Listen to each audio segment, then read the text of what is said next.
For 10 years, 33-year-old Andre Nolan Dawson was the spearhead for the Montreal Expos, hitting 225 home runs. Now, in his first year with the Cubs, he has 20 home runs on this date, tied for the league lead, and leads the National League in runs batted in. Jack Clark spent 9 years with the San Francisco Giants, but he has found a home in the uniform of the St. Louis Cardinals. Clark has 17 home runs today. That's as many as the Cardinals had on this date, all of 1986. So two fellows who have changed uniforms and are thriving by it. Andre Dawson leading the Cubs. Jack Clark and the Cardinals will go head-to-head today on the Game of the Week.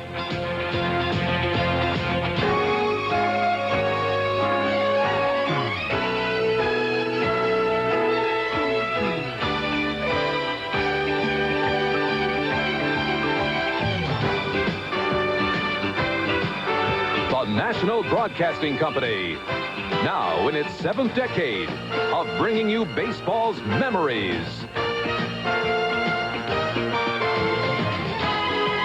Baseball's milestones. Baseball's majesty. And baseball's magical moments.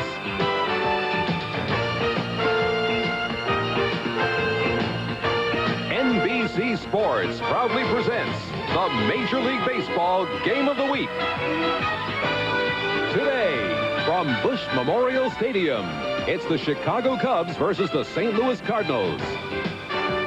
The Game of the Week is brought to you by Miller Brewing Company, sole sponsor of the U.S. Olympic Training Centers. By your Toyota dealer and the reliable Camry sedan and wagon. Who could ask for anything more? Toyota. By Brand, Bendix, and Autolite. Quality products from Allied Automotive. And by Quaker State Motor Oil. When car-carrying people reach for the best, they reach for Quaker State Motor Oil. Hi, everybody. I'm Vin Scully, along with Joe Garagiola. Welcome to Busch Stadium in St. Louis, the home of the St. Louis Cardinals, who won the division in 1985, finished third last year, and is out in front by 4 games this year. The question is, how come the vast improvement of the Cardinals with a ball club that's beaten up in the pitching staff? No better person to talk to than the White Rat himself, Whitey Herzog. Let's go to Joe. Okay, Vin. Whitey, your ball club has done a complete turnaround. How do you explain it? Well, a complete turnaround in what respect? I think last year was a complete turnaround. We thought we were going to hit last year, and we didn't hit. We hit the previous 3 years, but last year was an off year, and that's going to happen once in a while. People ask me why we didn't make any changes. We didn't make any changes till we got Pena because we thought we would be a pretty good offensive ball team. There you are, Vin. Well, let's face it, Whitey Herzog is locked in goal solid in St. Louis. But if you talk to baseball people at the start of the year, the first manager they thought who would be fired would be Gene Michael of the Chicago Cubs. And yet, thanks to Andre Dawson and other moves that he has made, the Cubs are in second place doggedly on the heels of the St. Louis Cardinals. What has Gene done? What about the Cubbies of '87? Let's go back to Joe. Okay, Vin. Gene, it's a different year for you, a different year for the Cubs, a turnaround. Tell us about it. Well, I think we're better defensively in the outfield. I think our pitching is a little better. Our theories on pitching are a little bit better for our ball club. Our road record is better. We're better running the ball down the AstroTurf. And, of course, we have Andre Dawson with us now. That's a big difference. That's a big difference. Andre's just done everything for us with the bat, with the glove and arm and everything else. He's a good influence also. Can make a guy a pretty smart manager, can he? Right, he's helped me a lot. Okay, Vin. So in the burnout of the champion New York Mets of 1987, it's the St. Louis Cardinals and the Chicago Cubs. They're taking advantage of the Mets' discomfort. However, we still have a long way to go. We have a long afternoon to go, too, and we'll have the starting lineups and more, all coming up right after this.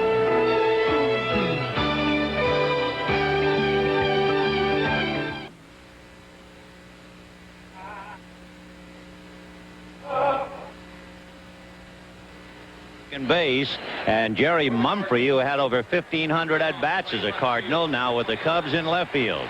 Andre Dawson will be in right field, and Leon Durham will be at first base. Jody Davis behind the plate. Keith Moreland is at third base. Sean Dunston, the shortstop. Dave Martinez will be in center field. And the pitcher, Cy Young Award winner, Rick Sutcliffe. Batting for the 21st. The defense, and we'll take a look at the defense now. Coleman, McGee, and Morris in the outfield. And just want to kind of pre-warn you, the artificial surface, very spongy, a lot of high bounces, and we might see some tricks out there, although the Cardinal outfielders should be pretty familiar with it. Pendleton, Ozzie Smith, the magician at shortstop, Hearn Clark in the infield, Pena behind the plate, Tunnel is the pitcher. And we'll see some different catching stances with Pena, Ben. I should say so. And, of course, Tony coming over from Pittsburgh to St. Louis and was on the disabled list for 6 weeks. So he's pretty frisky now with a chance to play. Tony Pena behind the plate. Talking about coming over from Pittsburgh, that's the story on the right-hander, Lee Tunnel. Tunnel is 2-1. No record against Chicago. 1-2 lifetime. This will be his 5th start since he was called up the middle of May from Louisville. If he is on his game, he will throw a lot of strikes. He is basically a control pitcher. He does not overpower people. On the 7th of June, he lasted 3 innings and was not around very long. He gave up 6 earned runs and 11 hits against the Cubs. Just to keep that train of thought, Andre Dawson, talking to him, I said, what runs through your mind? Tunnel is pitching. He said, well, he'll be pitching me outside. He'll be throwing strikes, as you just said. He'll be throwing some sinkers. So I think I can react quick enough, but with 2 strikes, I'll probably try to go the opposite field. It's kind of interesting that even before the game starts, how good hitters always program themselves. You know, they will really have to program, and they'll also have to tune out the weather factor because the temperature down on the rug is over 100 degrees. And, of course, it'll get worse than that, I'm sure. You can see where the 120 mark is, so it's about 105. And even with an umbrella and cologne and tissues, well, it's just plain hot in St. Louis. That it is. And it was interesting in the Cardinal clubhouse. Vince Coleman, Willie McGee, Ozzie Smith, they looked like a bad chemistry class. They were getting all kinds of concentrates, I would call it, and Gatorade and everything, and mixing it up for this heat. Yeah. A lot of liquids. There is tremendous interest, naturally, in the surge here in St. Louis. And you can see the average attendance. Los Angeles at 39, the Cardinals at 36, and the Mets 34. Now, in this great rivalry, the cities of Chicago and St. Louis are roughly 275 miles apart, and it is a great rivalry. The Cardinals leading the division by 4 over the Cubs, and the Cardinals have done it basically by beating the Cubs. Chicago has lost 7 of 10. So the difference going head-to-head with the Cardinals is the difference in the standings. The All-Star second baseman, Ryne Sandberg, leading it off.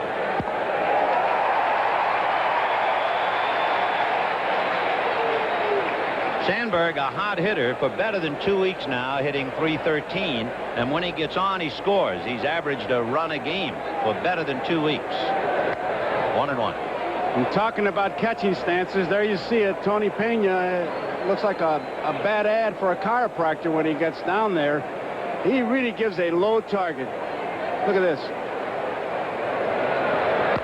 Little roller up along third, foul, and the count 1-2. For the Cubs, and they're fully aware of it, they have lost 2 straight. The Cubs are the only team in the National League this year not to have lost 3 straight. And Gene Michael has Sutcliffe out there today to try and make sure they don't do it today. The only team in the American League that hasn't lost 3 in a row, the blazing hot Toronto Blue Jays, who have won 10 straight. And that takes care of Sandberg. And that's exactly where Tunnel has to pitch to be effective. And look where this 2-strike pitch is. Pena sets up outside, and he just nails it right there. Perfect pitch. So we have 1 away in the first inning. Sandberg goes back to the shelter of the dugout. And the batter will be Jerry Mumphrey. Mumphrey, a switch hitter who had over 1,500 at-bats as a Cardinal. Hits it foul down the left field line, out of play. 0-1. Mumphrey, at least to the eye, would appear to be a bigger man than in those days with St. Louis. And one big difference, he used to be a blazing threat on the baselines, but no longer. He whacks it to right field. John Morris, a full turn to make the catch. Now that's a big league outfielder's play. Well, that ball was sinking. He thought it was over his head, and he was going to play it close to the warning track. And watch him make the complete turn. He's already made it by our picture, and he did make a big league play. It was a sinking line drive, but he made a complete turn. You can understand now why Whitey Herzog inserts John Morris in the outfield for defensive purposes late in the game. That was a hooking, sinking line drive, and he stayed with it. So 2 down, and now here's the Chicago story so far. Andre Dawson. There's not very much you could say about Andre now that hasn't already been said. An incredible start of the year. Little roller to third. Pendleton at the bag, and he has the arm to get him. So the Cubs are out in order, 1, 2, 3. And at the end of half an inning, Cubs nothing, Cardinals coming up. Here are the Cardinals offensively. Vince Coleman, followed by Ozzie Smith and Tommy Herr. Jack Clark with Willie McGee and Terry Pendleton. John Morris, Tony Pena, and then Lee Tunnell. And on the mound, an 8-game winner, Rick Sutcliffe. He was the first in the National League to win 5, first to win 6, first to win 7, first to win 8, trying to become the first National League pitcher to win 9. Brett Saberhagen over in the American League is 11-1. Sutcliffe, the Cy Young winner in 1984. That year, he didn't win his 9th until the middle of July. And the amazing Vince Coleman. Boy, what a spearhead he is. Coleman, a 9-game hitting streak, has been on base by hit or walk in each of the last 41 straight. Comebacker.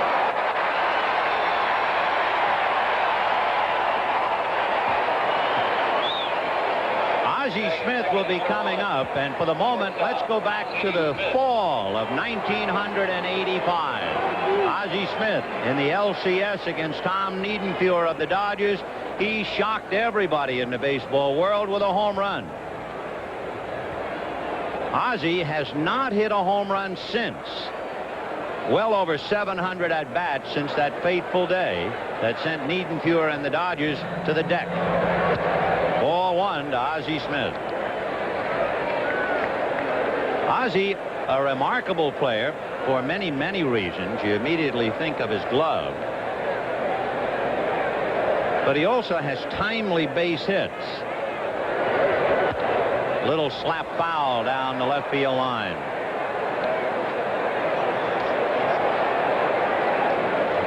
This is on the ball that Coleman hits. Sutcliffe in good position to make the play. And now he knows he's got it. Easy play. And one thing he says, hey, keeping that guy off the base is my biggest job today. 1-1 to Ozzie Smith. Ball 2. He's the toughest man to strike out in the National League. He strikes out about, once every 23 at-bats. What's important about Ozzie is the RBIs he drives in without hitting a home run. You know, he led the National League in RBIs without hitting a home run last year. And he's leading them right now. He has 31 RBIs without a home run. Fly ball into left field, and it'll be Jerry Mumphrey. Batting third, number 28, second baseman, Tom Herr.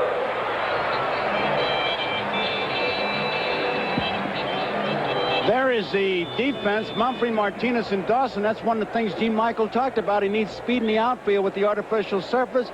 Moreland, Dunston, Sandberg, Durham in the infield. Jody Davis, who's had a little bit of a throwing slump, but he can throw. Make no mistake about that.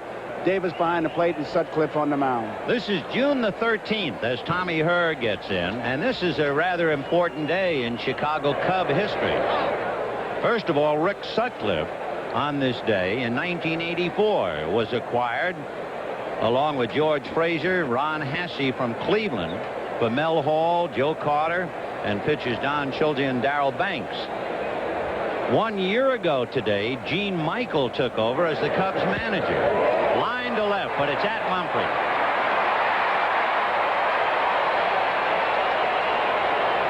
So the Cardinals fail to score, and at the end of an inning, the Cubs nothing and the Cardinals nothing.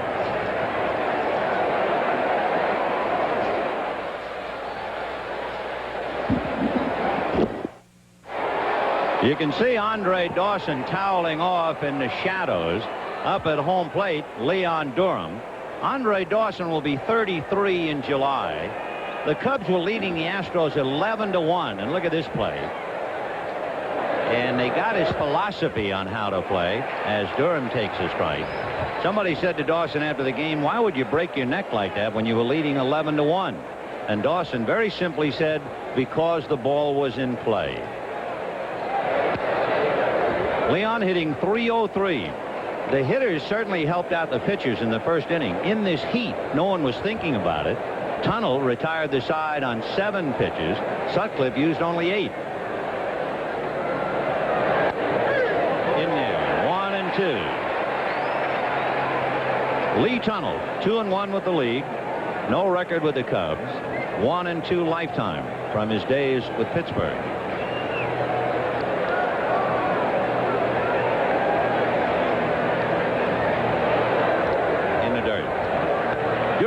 Is on a tear. He has homered in 4 straight games. That's the second time in his career he's had a roll like that. He's number 9 on the Cubs all-time list behind Andy Pafko. Leon Durham.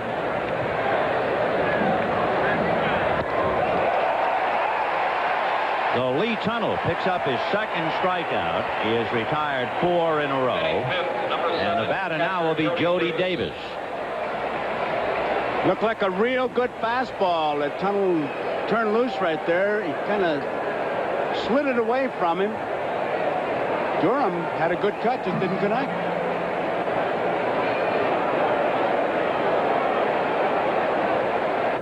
Jody Davis at the plate. 4-1, 1-0. In his career, Jody has been much more of a home run hitter at Wrigley Field than on the road. And he had one of the strange games of the year when the Cubs beat Houston 22-7. He had 1 at bat. He had 1 hit. It was a double. He scored 5 runs, and he did not have a run batted in. The discrepancy, the fact that he walked 4 times in that game.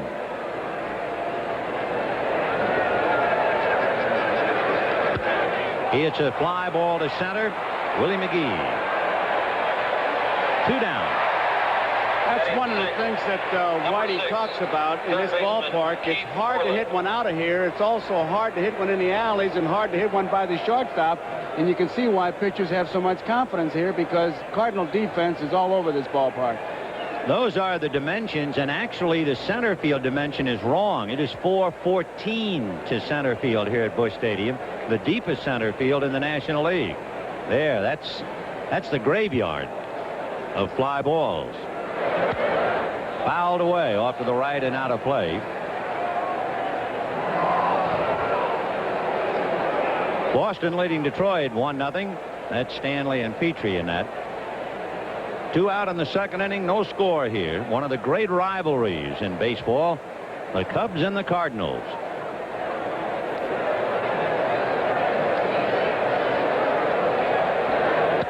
Ground ball to shortstop, the Wizard of Oz, and that's that. So Tunnel has retired 6 in a row. 1 ball was hit hard, and at the end of an inning and a half, no score. When you read that or hear him say it, it doesn't sound right. How come I don't feel that way? Then when you look at the Cole stats, you can see what's bothering him when he said, I'm striking out like crazy. Jack has 2 home runs against Rick Sutcliffe this year. The Cardinals have 37 home runs, and Clark has 17 of them. Strike 1, 0-1. He's closed his stance a little bit more, knowing he can get around on the inside pitch and drive the ball to right center field. With the center field camera, you can really see that closed stance. He also said because of closing it, that's one reason why he thinks he has been striking out a lot. It's a breaking ball foul. The most strikeouts for Clark in year 95, so he's well on his way to that. Remember, too, that Jack Clark has been hurt a lot. He's missed on an average of 85 games a year each of the last 3 years. 2 years he didn't play more than 65. And of course last year he had torn ligaments in his right thumb, and they tell us it still hurts him very, very much. Boy, what a May he had. 9 home runs and 35 RBIs in the month of May. You can bet me that thumb doesn't hurt as much as Eric Davis does to him. Those 2 catches he made off him.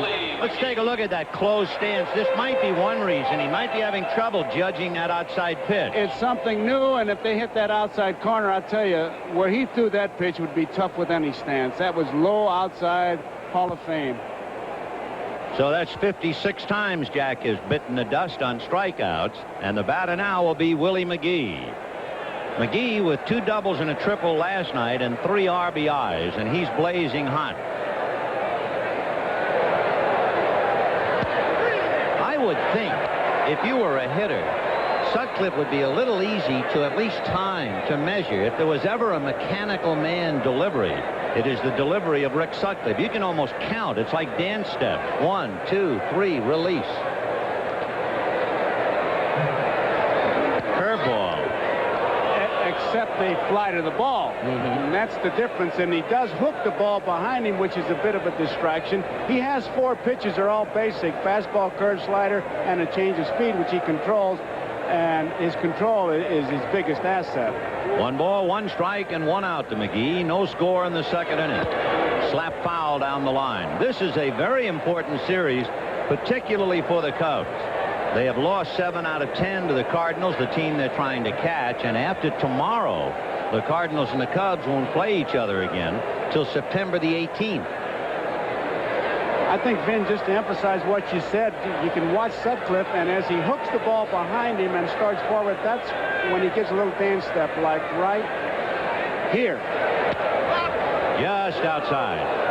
To use the parlance of the trade, hooking the ball. Watch the way Rick bends the arm. Right behind him. Right there. Right there. Now, he'll kind of jump at you a little bit here. Right there. And that's the timing device for the body. But again, then the speed of the pitch is the thing that gets you as he just shakes off his sign. 2 balls, 2 strikes. Just did get a piece of that to foul it off, so it's still 2-2. That's the thing McGee did last year, was chase that bad ball out of the zone. This one's about on the ground. It's a curveball. Look at here. He just did get it, too. So McGee is still alive at the plate. Last year, by the middle of September, it was odd for him. His slugging average was lower than the batting average of 85. That's the kind of a year he had in the championship year of 85, and he would appear to be back on that kind of a beam again. Got him. And he just blew it by him. 2 strikeouts for Rick Sutcliffe. Terry Pendleton coming up. Sutcliffe's high in strikeouts this year. He struck out 7, and he's done that 4 times. So with 2 out in the second inning, now he'll take a shot at Terry Pendleton. Pendleton in May had a 19-game hitting streak. He's hit 9 of his last 11. He has been playing great ball.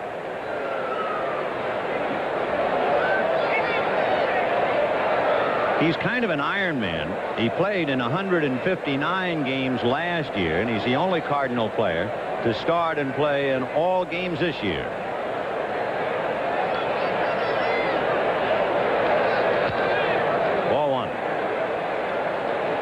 I tell you, Sutcliffe is throwing hard. When you can hear that ball pop into that pillow that Davis is using, and over this crowd noise, you got to be throwing. But that was last year. By the way, when McGee struck out, it was the 1,000th strikeout in Sutcliffe's career. 1-0. Look a little off speed. 2 balls, no strikes. All of Sutcliffe's problems began because he runs a lot. He hurt one thing, started to favor that, and hurt the other. High drive into right field. Andre Dawson going back at the track, at the wall, gone.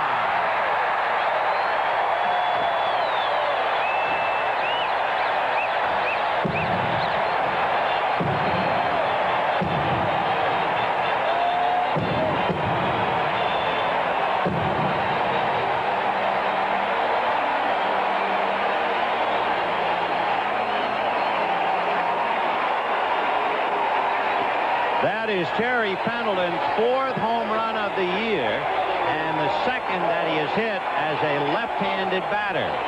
For Rick Sutcliffe, that would be the 9th home run that he has allowed.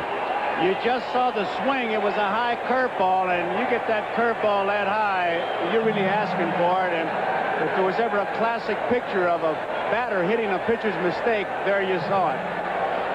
So Terry Pendleton gets the Cardinals out in front 1-0. And the pitch now to John Morris is low, ball 1, 1-0.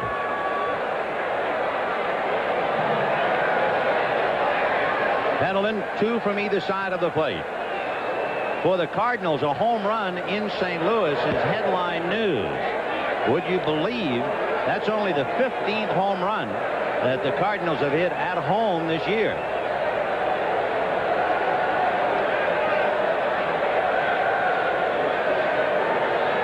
Two balls and no strikes. Hard ground ball to Sandberg. And that will take care of Morris and the Cardinals. But they get one on the home run. 1-0 St. Louis. And we'll be right back after these messages from your local station.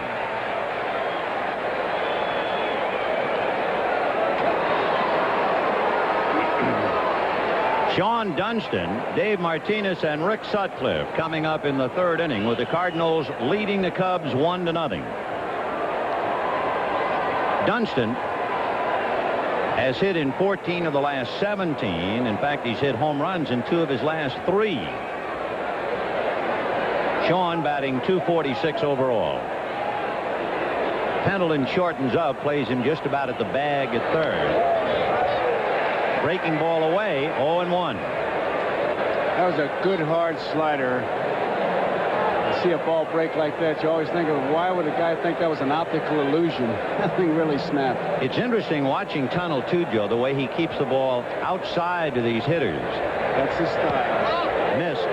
It is not only his style, but one of the many theories given as to why there are so many home runs is the fact that the pitchers today are not coming inside nearly as much as they should. I know I was told that Hal Lanier, for instance, chewed out his staff for not coming inside to hitters. And, of course, it follows anytime you see a game, it seems like if the pitcher does come inside to the hitter wants to fight him. Fight him. Yeah. You know, for Fernando, that's the story on Valenzuela. They say he's not coming inside like he used to. 2 balls, 1 strike. And that's whacked into center. Base hit for Sean Dunston. It brings up the story that is not apocryphal, Dave Martinez. where Jim Leland of Pittsburgh told Jose De Leon, you're going to have to pitch inside. And De Leon said, you mean I've been traded to Houston? Well, no. But you really don't see the knockdown pitch, the way inside pitch very often at all. Dave Martinez, the left-hand hitting center fielder, coming up. He's been getting on base a lot. And in his number 8 slot, he has Dunston at first. Nobody out in the 3rd. Cardinals leading the Cubs 1-0. You notice a difference in Pena's stance now. He's ready to fire and loves to throw. He'll throw at any time, but he's not sitting down and all tied up in the figure 4 like he is with no one on base.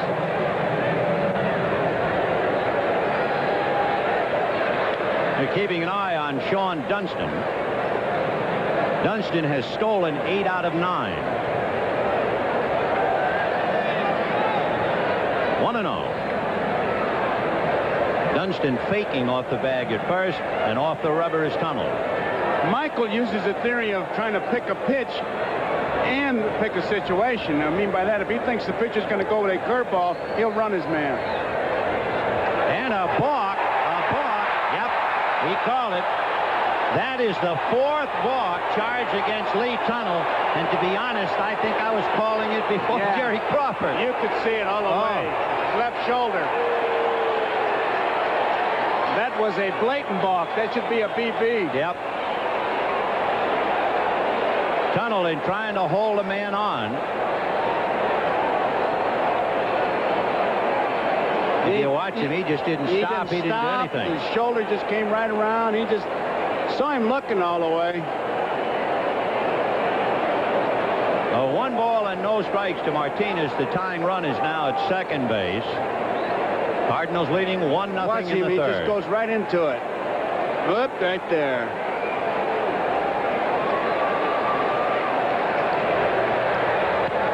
Back 1-1.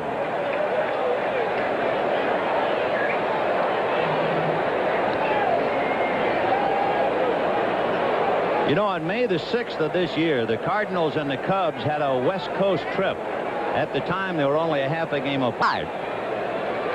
But combined, they went 13-5 in California, and that's opened up the gap between St. Louis, Chicago, and then the rest of the division. When they came home, the Cubs swept Houston, and the Cardinals swept Cincinnati. That put them out in front, and since that time, the Cardinals now have opened it up to 4 games. 1-1 to Dave Martinez.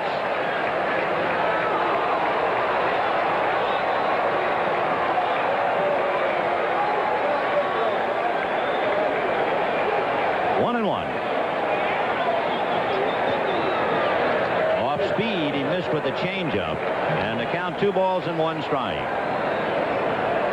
The only run of the game, if you joined us a little late, Terry Pendleton hit one into the right center field seats. And now the Cubs trying to come back on a single by Dunston, and a balk moves him to second. On deck, Rick Sutcliffe, who is a pretty fair hitting pitcher.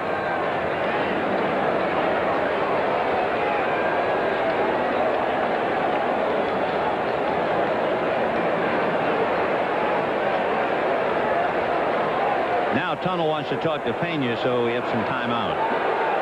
That can really wear on a pitcher because Tunnel has not been sure of the signs. Obviously, with the man on second base, Pena's been switching him. And when you have to stand out there in that heat on a day like today and you're not sure and you're concentrating on trying to get the right sign, it's got to take a little edge off your pitches.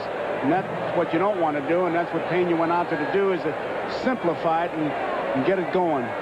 2 balls, 1 strike. And he missed with a breaking ball, a slow hook, ball 3. 3-1.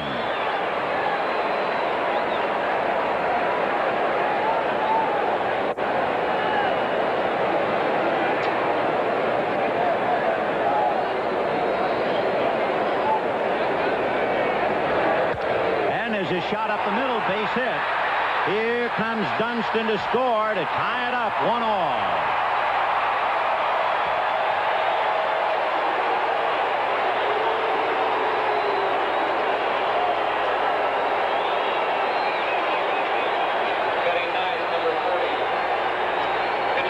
In this great rivalry, they told us that about 20,000 St. Louisans went to Chicago last weekend. It would appear as if 20,000 Chicagoans are here today. At least 20,000. You know, we were talking about the great rivalry. Since 1900, including last night, the Cubs have won 43 more games than the Cardinals, going head-to-head. But an even better or closer rivalry, would you believe, since 1900, the Dodgers and the Cardinals, the Dodgers have won 8 more games since 1900. There goes the runner. Easy steal.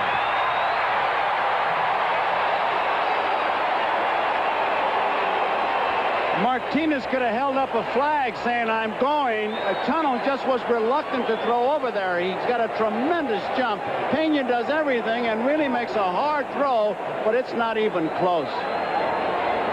Tunnel just gave him just a token look. So Martinez stealing second. He's 3 out of 4. Now Sutcliffe around to bunt and takes high. We mentioned that Sutcliffe is a pretty good hitter. He has 4 hits, a couple of doubles, 3 RBIs. Mike Rourke is going out to the mound. Sutcliffe also has 3 home runs in his career, although none so far this year. I asked him to describe himself as a hitter. He said, "I'll not get cheated." Now, he's talking to his third base coach while Mike Rourke was out there, because Tunnel's had a couple things happen that are very unnerving. Number one, the balk. That got to him.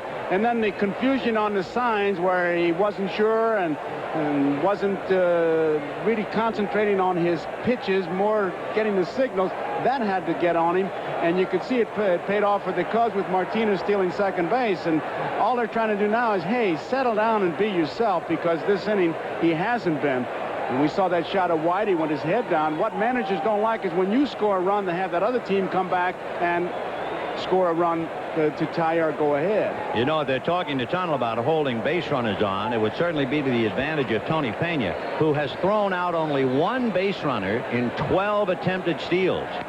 The bunt by Sutcliffe is a good one. He laid down a poached egg.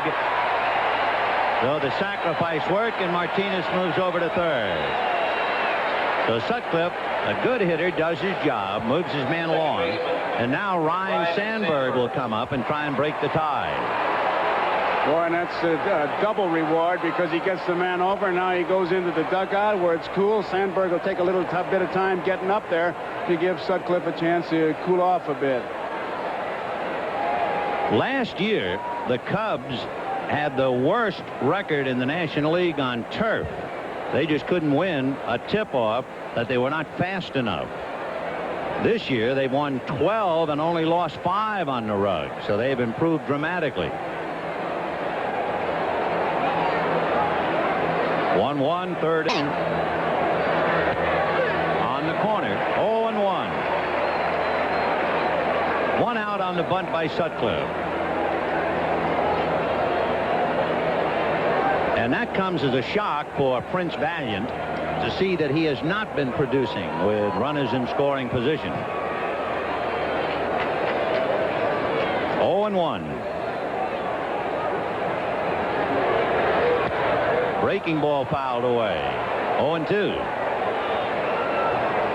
The artificial surface is what really made Gene Michael realize he didn't have any speed in the outfield. It was that drubbing he took from the Phillies. He said balls were dropping in all over. And I said to myself, hey, I got to get some speed in the outfield. And that's when he put Moreland at third base.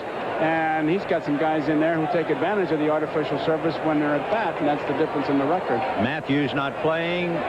Out in right field, Andre Dawson, Brian Diet, Bob Denier, Dave Martinez, giving them that speed they needed.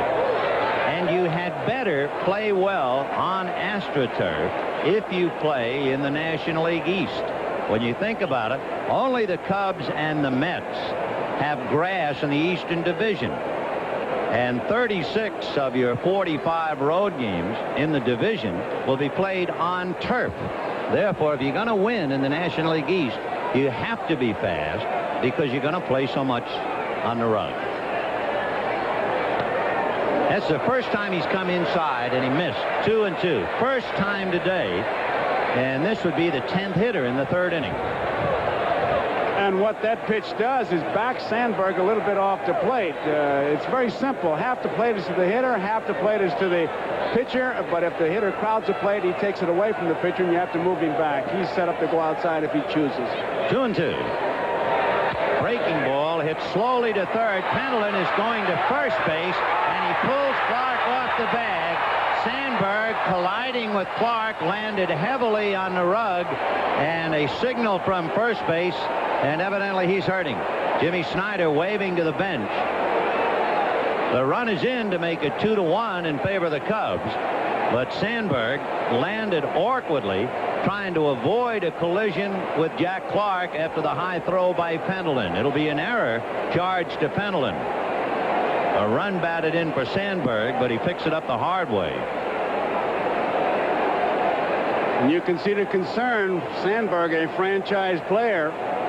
Clark, when he leaped, kicked his left foot out. I just wonder if that was what nicked Sandberg. But he hit that turf very hard. Well, if we can crank up the tape machine, maybe we can see exactly what happened on the collision with Clark. Here we go. Here's the ground ball to Pendleton. He's going to make a hurried off-balance throw, jumping in the air. So it's going to be high. Now let's watch. There's Clark. There's the left knee. That's what did it. And the left foot going by. Yep.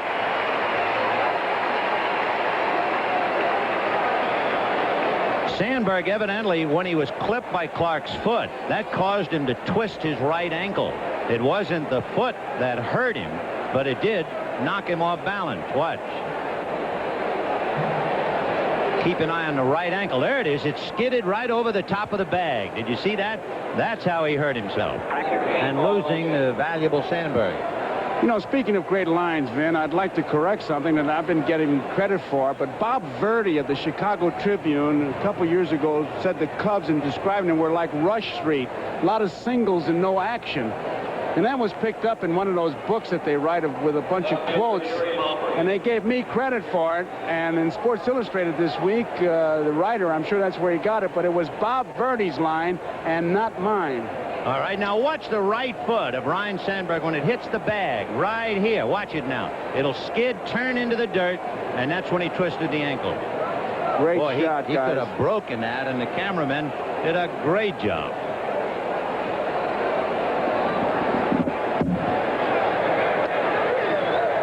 Jerry Mumphrey a strike in the count 0-1. Paul Noche at first.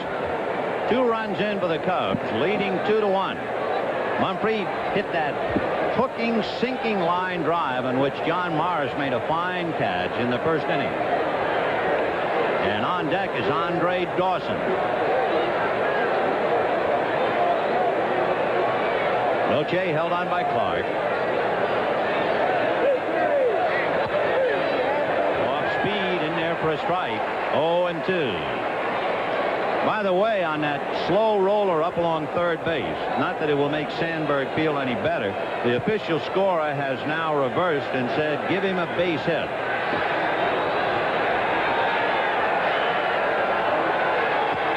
High fly ball down the left field line, peeling foul, and this one will land untouched in the bullpen.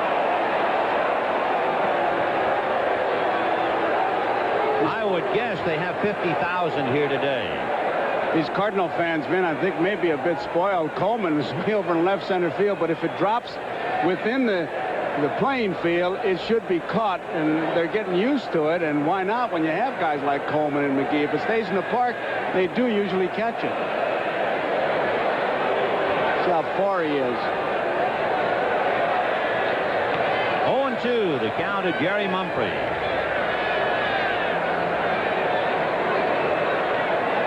Tunnel has already been victimized by committing a balk. For Tunnel, the 4th balk and the 8th turned in by the Cardinals. They had only 13 balks charged against them all last year. The big thing, the opponents were the ones committing the balks.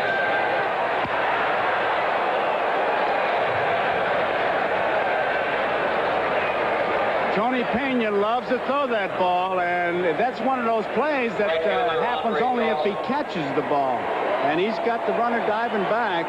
He threw that from his knees, so it wasn't that accurate to throw, but if nothing else, it'll cut down the lead.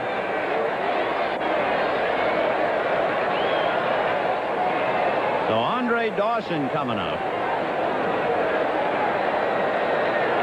The difference for Andre Dawson in playing with Chicago, he will play 114 games on the grass this year. With Montreal, he would have played only 42. He will also play 106 day games more. That's twice as many as any other team. So that's why he wanted to play so desperately in Chicago, to play on grass, play in the daytime, and his numbers certainly show you that it was a great move. Noche goes, a comebacker to Tunnel, and that's the inning. So the Cubs get 2 on 3 hits, a balk and a stolen base. The end of 2.5, 2-1 Chicago.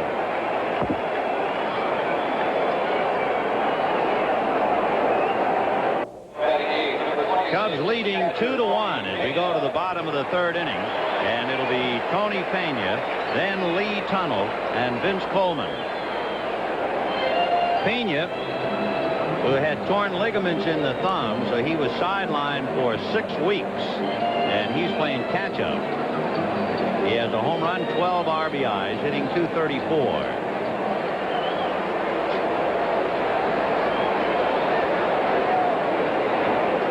When the deal was made with Pittsburgh, a lot of people felt that the Cardinals had really gotten himself a superstar and had not dealt anybody away. But several things have happened. That's a strike.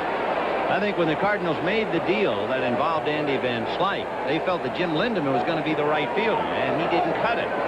So part of the trade already did not work.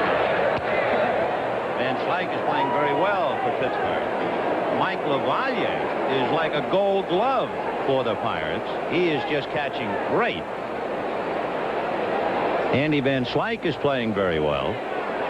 And then for good measure, Mike Dunn, the kid pitcher who went over in the deal, has won a game. So it's like any trade. It takes a long time before you can really say that one team has done better than the other. LaValliere hitting 300. Van Slyke playing a lot. Dunn was the kid who was lost in the excitement in New York. He was the acolyte the night that Dwight Gooden returned for the Mets. 1-2, the count at Tony Pena.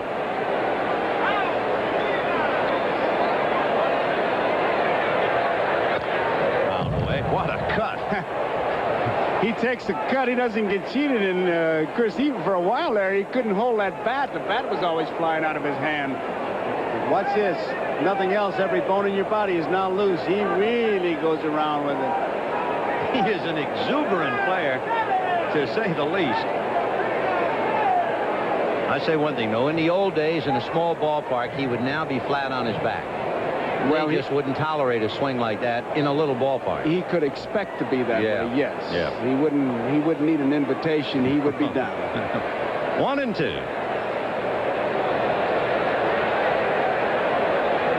We'll see how Sutcliffe feels about that swing. Breaking ball hit over the head at third for a base hit. Moreland no chance to handle it. The throw into second base and a little chewing, and he missed the bag, and the tag is there. And of course, he's going to be second guessed for not sliding. He kind of tiptoed and tried to go in through the back door. And I was looking for him to really slide and hook the bag with his hand, but for some reason he goes in standing up. Mumphrey to Noche, and even though it was way off line, trying to come around from center field. He's nailed on the left foot. No, he got off the bag. Then he tried to grab it with his hand. That's what happened. If he hooks it, looked like he was going to hook it with his hand. All of a sudden, he's going to step over the tag, and he's off, and he got him. Lee Tunnell takes a strike. We'll take one more look at that play.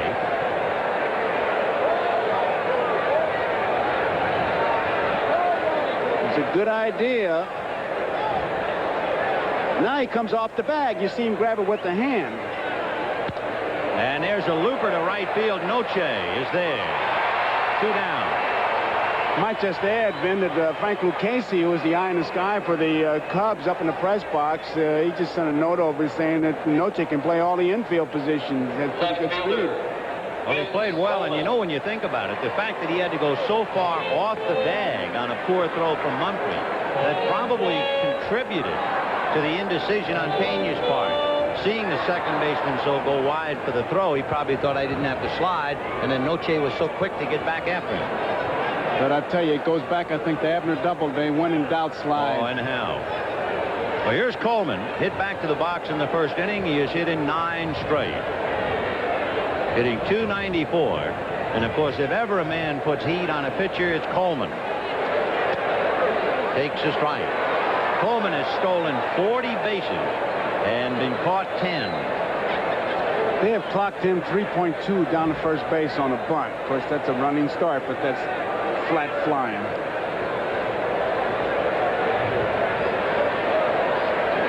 Coleman, a switch hitter, batting left-handed. 0 for 7 against Sutcliffe this year. When you look at the Cardinal lineup, the first 3 hitters, Coleman, Smith, and Herr, are switch hitters.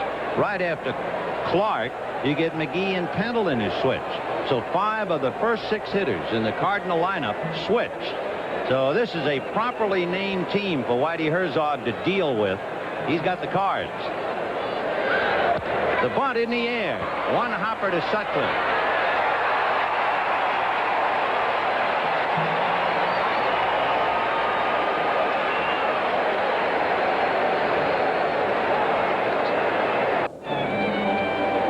Friends This telecast, presented by authority of Major League Baseball, may not be reproduced or retransmitted in any form without the express written consent of Major League Baseball. The Cubs leading the Cardinals 2-1, and we go to the fourth inning with Leon Durham, followed by Jody Davis and then Keith Moreland. Lee Tunnell versus Rick Sutcliffe. Durham struck out in the second inning. The Bull 0 for 1. Batting .301. Hits it up along third base, and it'll go foul. 0-1. Ben, you just gave a disclaimer for all the youngsters who want to be catchers. I would like to tell them that this stance by Tony Pena is presented by authority of Tony Pena, may not be reproduced or retransmitted in any form without the express written consent of your doctor and signed by your parents. When you look at this stance, forget it, kids. I don't know if you can call it a stance. I don't know what you can call it. It's the crouch of all time. In fact, the only way Tony Pena could get lower in his crouch is if he dug a hole behind the plate and sat under the ground. Oh, 1-1. That is something. Leon Durham has 13 home runs, but he's somewhat frustrated. 12 of the 13 have been hit with the bases empty. You wonder what artificial surface does. The infield really gives you a tip-off. Ozzie Smith is about, look how far back and short he is. Look at Pendleton. He's beyond the white line, and he'll come walking in. But that is a deep, deep shortstop.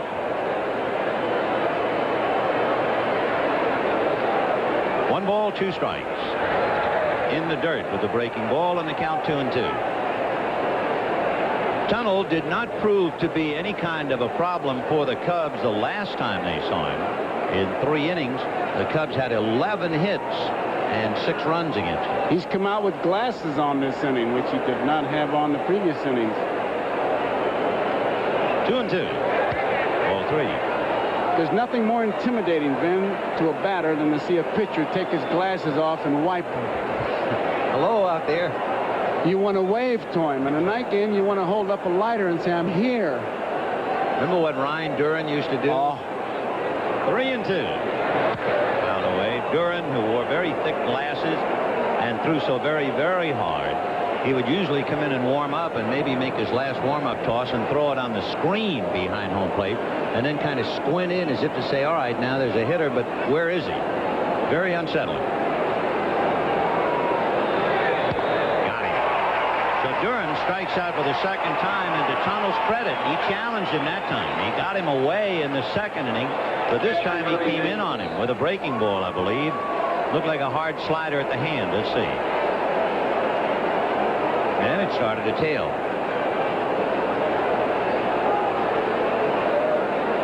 So Durham is 0 for 2, and Jody Davis, the batter, flied to center in the second inning. Off 0-1. The Cardinals and the Cubs.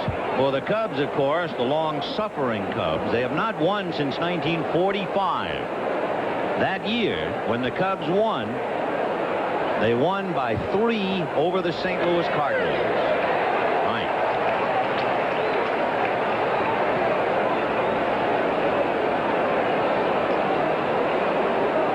To Davis. Keith Moreland on deck. 1 out on the 4th. Cubs 2, Cardinals 1. Inside.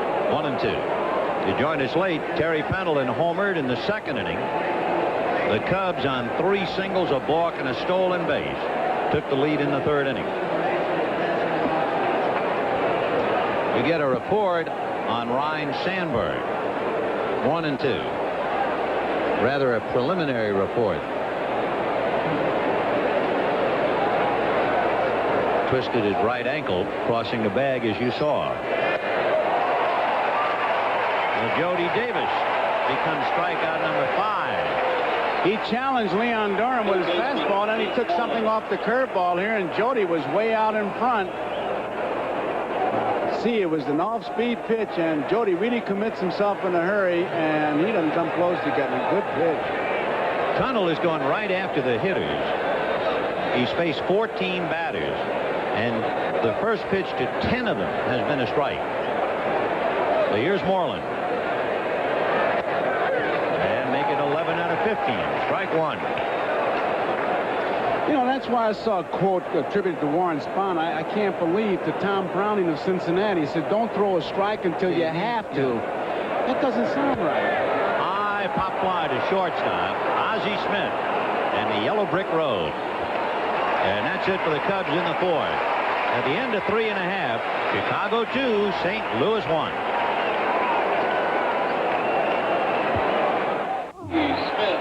Australia will be the backdrop for this grueling test of human endurance.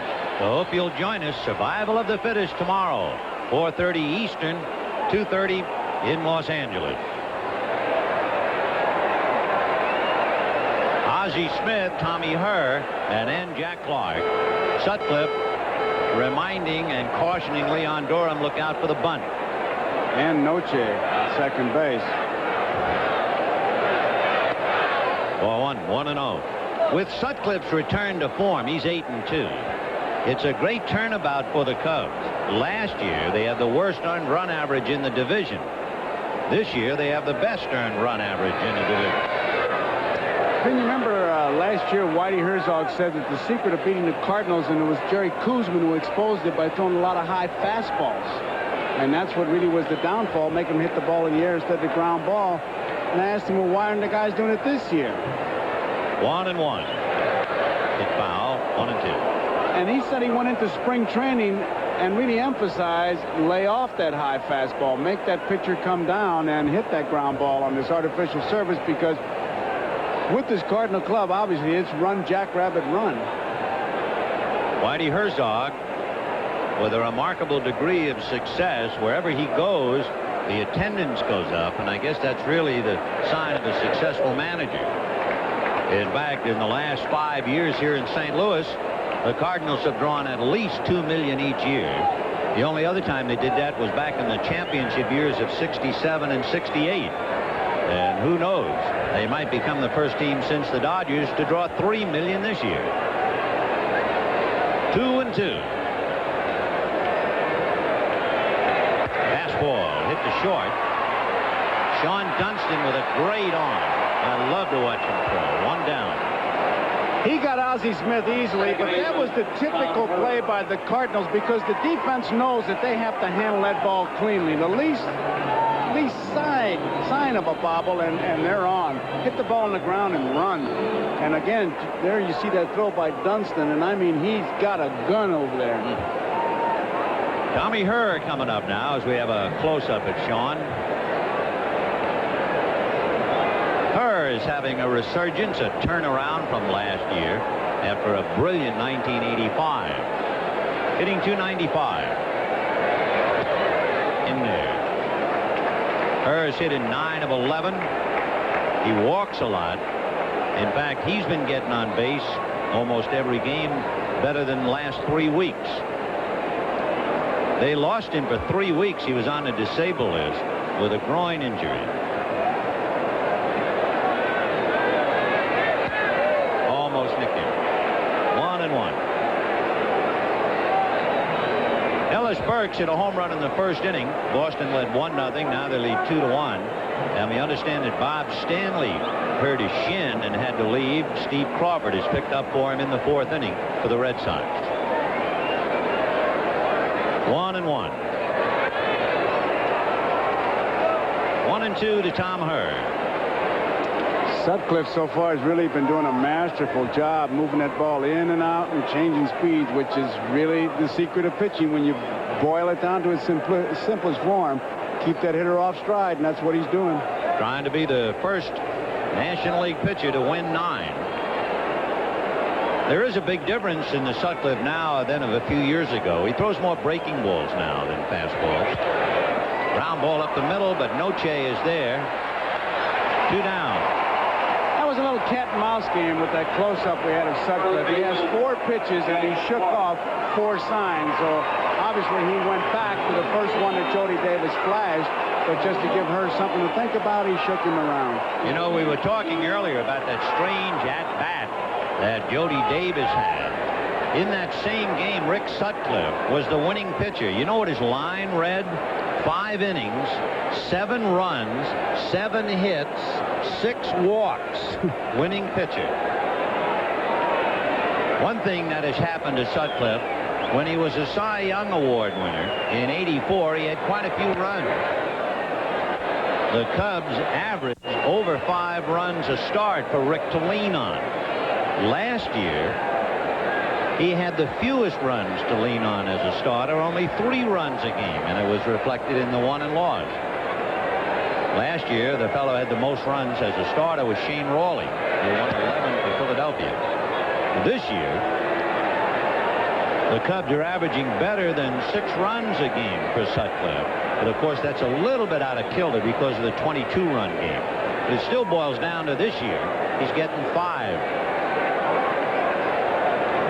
Sutcliffe makes $1.8 million a year, and I understand he offered to pay $100,000 to Andre Dawson's contract to try and influence the Cubs in getting the right fielder. The offer was denied. Andre signed the blank contract for $500,000. He will get another $150,000 if he is not on the disabled list before the All-Star game. 2 balls, 1 strike. Ball 3. Andre says that the money will come. He said what I was interested in was to be with a contender, to play on natural turf, and to have some fun. He's having all of that and then some. When he returned to Montreal, the first game he played in Montreal, he had 6 RBIs, including 2 home runs and 3 doubles. They didn't like it, but he came back with a vengeance. He said he got more cheers in 10 minutes at Wrigley Field in 10 years in Montreal. And there's ball 4 to Jack Clark. Well, you wouldn't really have to know he's hit 2 home runs against Sutcliffe. He got the silk glove treatment that time. And here comes Willie McGee. And that's pretty much why McGee is able to drive in those runs. They pitch around Clark a little bit, and you've always got the base runners on.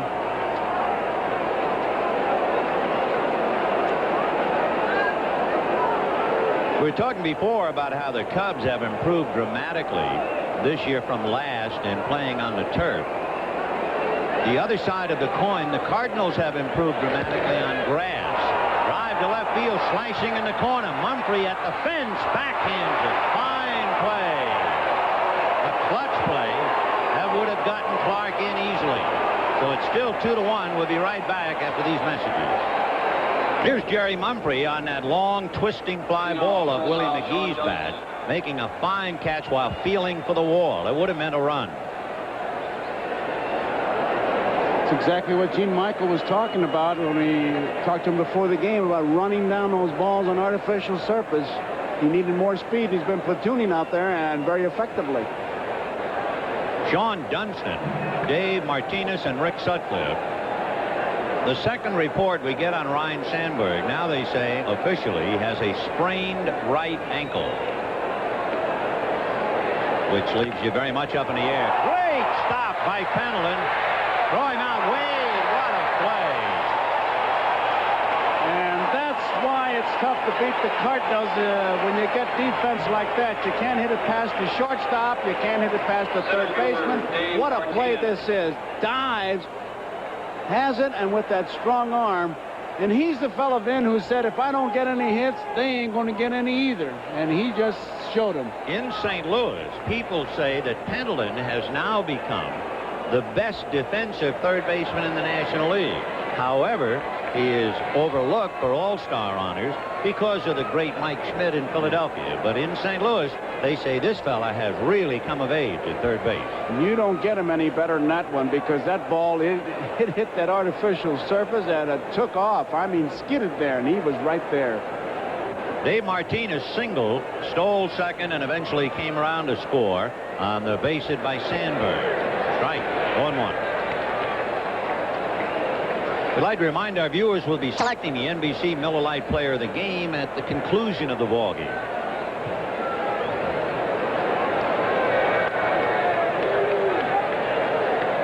One ball, 1 strike. Well, you can see why Whitey would get upset at base on balls, because with the defense you got out there and a big park. Big ballpark. The only defense, no defense against a walk. On the corner, 1-2. Tunnell is pitching very well. He has struck out 5. He has allowed 1 run and 2 hits. As Sutcliffe, and Tunnell 2 runs, 3 hits. So the pitcher's in command right now in the dirt. Preliminary x-rays of Ryne Sandberg's ankle negative. It has been ruled a sprain. And of course that leaves you up in the air because you just have no idea when anyone will return from a sprain. But Sandberg, who had missed one game this year, looks like he'll have to go to the pits for a while. Tough blow as Billy Williams and manager Gene Michael look on. 2-2. Out away. Lee Tunnel, we mentioned, this is before he put the glasses on, obviously wearing contacts, having some problems with the heat. They were bothering him. The contacts were, and so he went back to the glasses, and just a problem now of trying to keep them dry. He wears them for night games, but today the contacts were giving him problems, so he put them on for a day game. What's that old line? It's not one thing after another. It's the same thing over and over. 2 balls, 2 strikes. Ball 3. Contact wearers tell me that the bane of their existence would be wind. So if you're wearing contact lenses, let's say at Candlestick Park, you're in a lot of trouble. But now heat and perspiration will bother you as well. There's a one-hopper at Tommy Herr. Played dead right at his belt buckle. 2 down. So Rick Sutcliffe coming up. He bunted in the 3rd inning. And the pattern continues for Lee Tunnel. He's had 17 hitters, and he's had the first strike on 13 of them.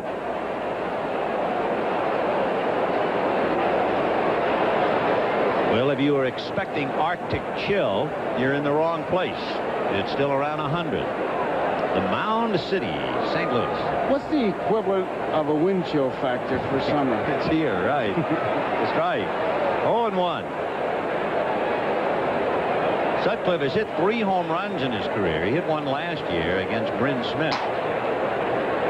And you might remember in the league championship series in 1984, Rick hit a home run against Eric Shaw at San Diego. What a year that was. 16-1. 1-2. Rick Sutcliffe, a big guy out of Independence, Missouri. Usually a pitcher will say, okay, if that's a strike when I'm batting, make that a strike when I'm pitching now. Terry Tate is the plate umpire. Jerry Crawford, Greg Bonin, and Harry Wendelstedt on the lines.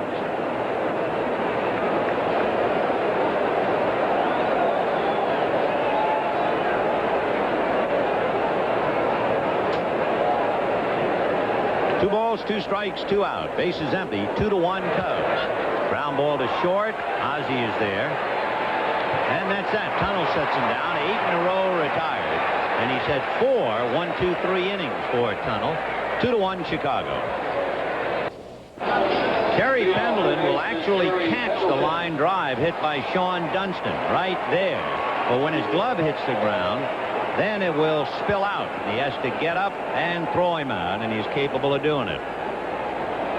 And as so often happens, after making a brilliant defensive play, we have him as a leadoff man. Pendleton homered in the 2nd inning.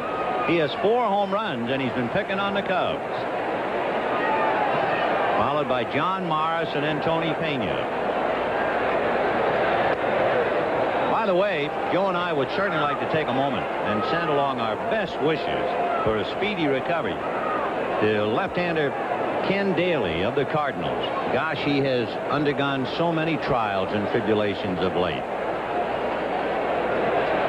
Fouled away.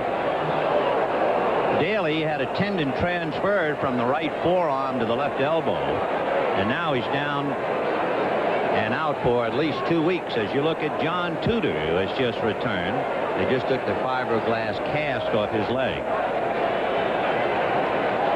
It points up an interesting feature about the Cardinals and some tough luck involving their pitching. 0-2. 0-1. You get back to Daly with meningitis, Joe, and they say he'll be out maybe a week or 2, huh? That's what they said, and you know, you can't help it. Really, your heart goes out to him because, like you say, he's had so many problems. So Ken, hang tough, baby. We'll see you soon, I hope. Tudor, by the way, talking to him, it's a day-to-day. He said the leg obviously is weak. The cast came off, and he's been doing leg lifts, and he'll be ready when it's ready, is the way he put it. Ground ball to the right side. Noche to Durham, one away. One out in the fifth. Let's get an update. We'll go to Marv Albert in New York. Thanks, Ben. In Detroit, our pregame guest, the red-hot Alan Trammell, whacked his 8th homer of the season, second in as many days. He's now hit in 18 straight games, leads the American League, hitting .358. Tigers and Red Sox tied at 2 in the 4th. Back to Vin and Joe. All right, Marv, bottom of the fifth, one out. John Morris, the batter. Morris grounded out in the second inning. 0-1. With the troubles of Ken Daly and looking at the sideline John Tudor, as we did a minute ago, John said he might be ready in September. We'll see. It shows you what happened to the 1985 champion Cardinals. If you remember 85, they had 3 starting pitchers that won at least 18 games. That was the first time that happened in the National League in 20 years. John Tudor, Joaquin Andujar, and Danny Cox. That was a team that never lost a lead in the 9th inning until the 6th game of the World Series. But now look at those 3 pitchers in 1987. Right. Joaquin Andujar has gone to Oakland. John Tudor suffering the freak broken leg when Barry Lyons slid into the dugout and got him. Danny Cox is 6-3, so he's still pitching well. And of course, I tell you, the fellow they really miss here in St. Louis. Good team. The fellow they really miss is Jeff Lottie. There was no better setup pitcher in the National League than Jeff Lottie. And there's no one to really fill his bill.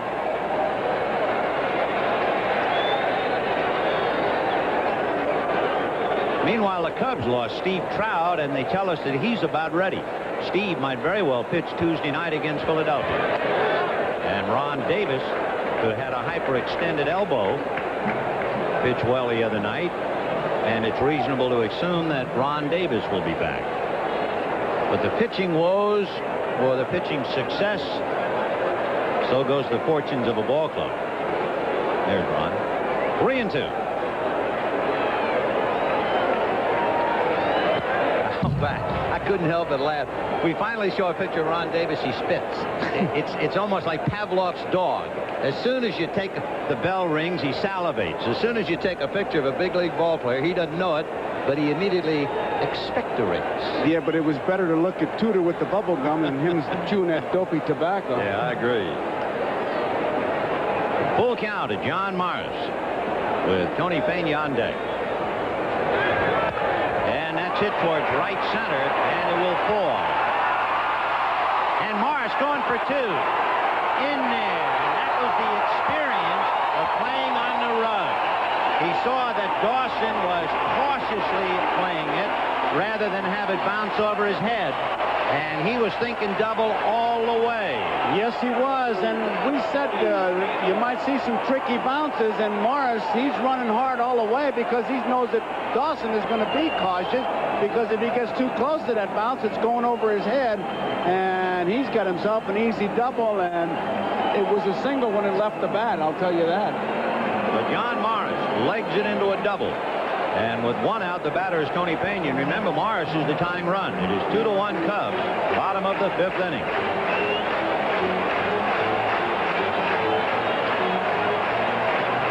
For John Morris, that's his first double of the year. Shades of Ted Kluszewski with those sleeves rolled up, Vin. A little difference in the size of the arms, though. Yeah, and how.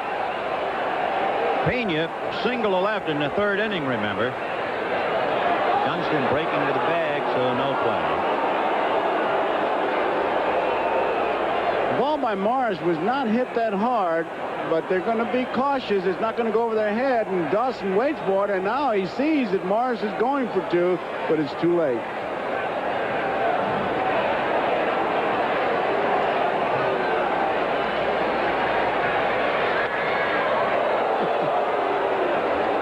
1 ball and no strike.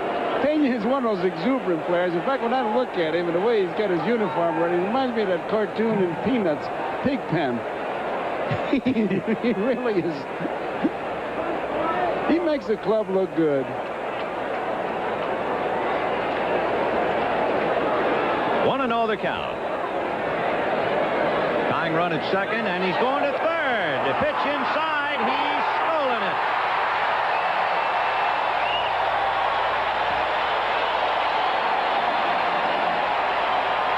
They're on their own, and they take advantage of it, and Morris, doing what the Cardinals can do so well, helped to manufacture a run. He manufactured a double, and now it's really a triple because here it is, 1 man out, and Pena with the fly ball can drive in that big run. You have the combination of a knowledgeable base runner against a pitcher whom we talked about before. You can time his delivery, and Morris had him timed. There was no way that Sutcliffe could have gotten him. He had such a big jump. And a right-handed batter helped the cause. Davis had to throw over him. 2-0, the count to Pena. The tying run 90 feet away. The infield is up. A bouncer, short hop and off the glove of Dunston. The run is in. That's a double play ball if Morris is at first base with a single. That's how important John Morris was here in the 5th inning. And remember, on the ball Ozzie Smith hit, we talked about that the speed of the Cardinals makes the infield and the defense think we better handle it cleanly. Even on that ball, Dunston knew he had to come up with it because Morris is running. He is not hesitating. As soon as the ball's hit, Morris is heading for the plate. And Dunston knew he had to come up with it.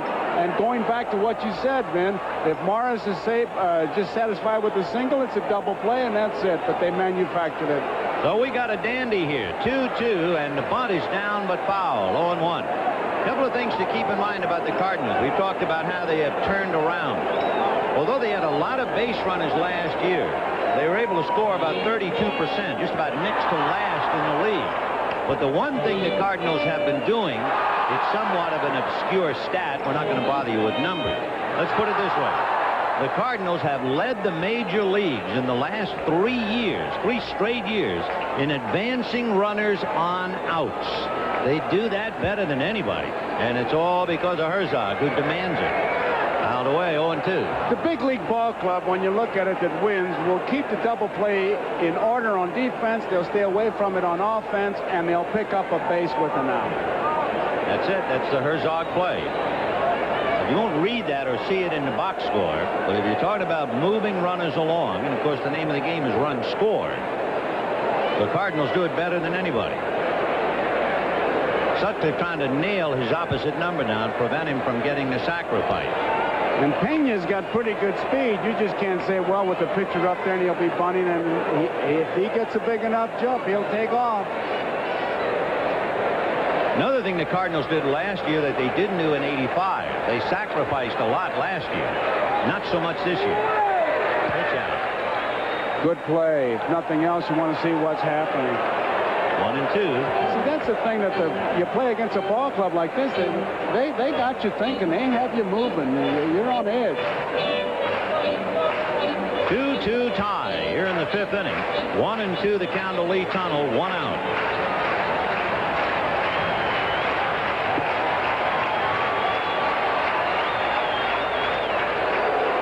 Team in the National League that sacrifices the most is a team that might surprise you. You think of them as a home run hitting ball club and a home run hitting ballpark. The Atlanta Braves. 1-2. 2-2.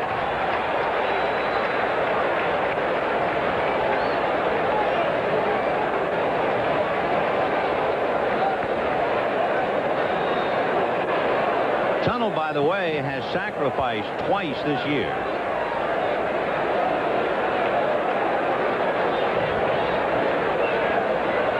Big lead.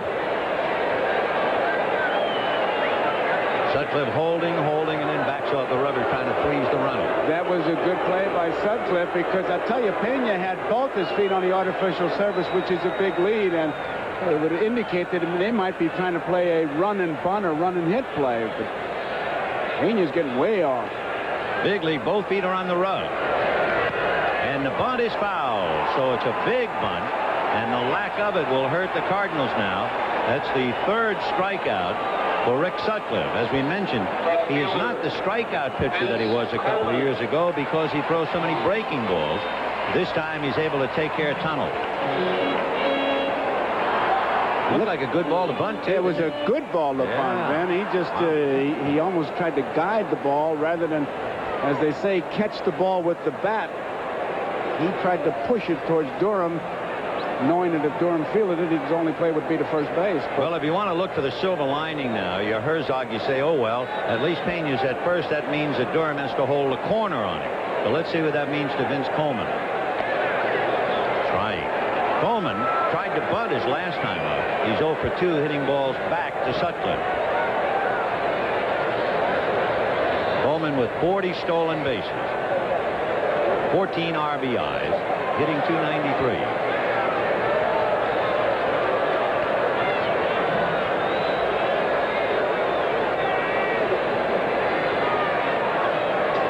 Even though Pena has been out for a while, he has already stolen 3 bases. He's 3 for 3.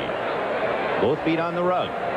You better go over there when a runner gets both of them out there. I tell you, he makes a ball club look good, Pena does, because he's an exuberant kind of player. I mean, most catchers would take a lead and say, hey, 2 outs, I got to put the tools on again. Look at him diving back and rolling around in the dirt. You got to like a player like that. Oh, and how? Look at him. He's soaking wet now, and he must weigh 4 pounds more than he started with. Look at that. Looks like he was fixing his car. That's mud. I'd like to see him do one of those detergent commercials with that uniform. See if they could get it clean. 0-1, the count of Vince Coleman. A 2-2 tie. Fouled away, and the count 0-2. That's pure mud. That's what you're looking at. That's polyunsaturated mud. He'll have to change his shirt because it weighs 2 pounds and 4 pounds heavier than when he started.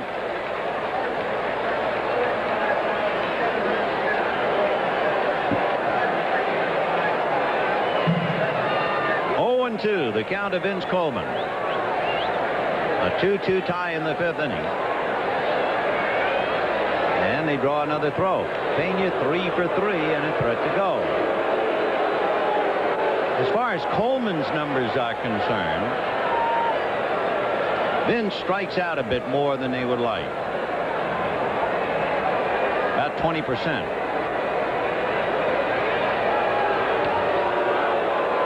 Say what you want, but Pena is forcing Sutcliffe to break his concentration. We told you that Tunnel has had 4 balks called on him this year. We might drop in the fact that Sutcliffe has had just 1 balk. It's always a concern, of course, especially when you're trying to hold a runner on. You might even cheat without thinking about it. There he goes. And it's fouled away. So Pena going 0-2. So the Cardinals were not worrying about a pitch out. They were just turning him loose. They let their runners go. You know, Whitey will have a don't steal, but if they think they can make it go, one thing that Whitey wants to let them keep is that aggressiveness. And you saw it here in this inning. Cards have stolen 88 bases. They have been last in the major leagues in home runs for the last 5 years. But over that 5-year period, they're the first team in history to steal over 200 bases every year. And they're going to steal over 200 again this year. And in reality, Ben, they got 2 stolen bases this inning because Morris literally stole that double. Right. Pena not going. 1-2. 2 runs, 3 hits for the Cubs. 2 runs, 4 hits for the Cardinals. Home run by Pendleton. And for the Cubs, the loss of Ryne Sandberg with a sprained right ankle on a play at first base.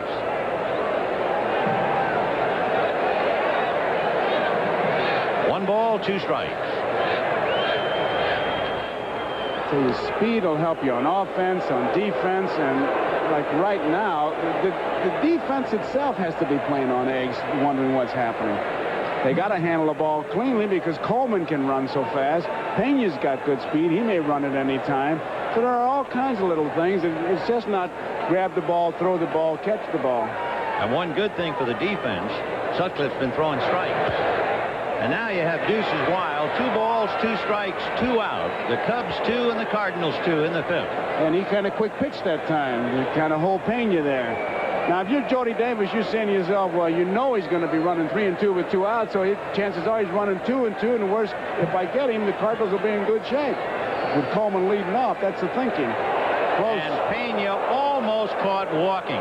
He was trying to get that walking lead. Rich Hacker coaching at first. Nick Leyva over at third. If they can get Pena to dive back 2 or 3 more times, he won't be able to move. 1 foot on. Not going. And time. And there's the balk. Well, we told you before, Tunnel had 4 and Sutcliffe 1, and now here's number 2. But this one will not just pass. Gene Michael is on his way out to talk to Terry Tatum. Whenever you have a running team, the balk is always involved. It's as much or more so than the home run. But I got to believe that there's been a directive or something set down to watch those pitchers a little bit more, because they are. And what they said, in any good pitching move is a half balk, whatever that means. But with Pena dancing around there, and now Michael is still arguing and wants an explanation, because obviously a big play. I can't relate it to last year. I don't have those kind of figures. But I do know that that balk that was just called against Sutcliffe is the 100th balk in the National League this year. 100. And we're early in June. Watch his hands now at the belt.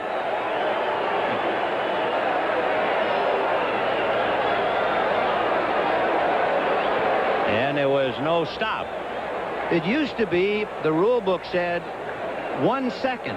And then everybody said, okay, how do you time a second? 1/1000th. Then they said a complete stop.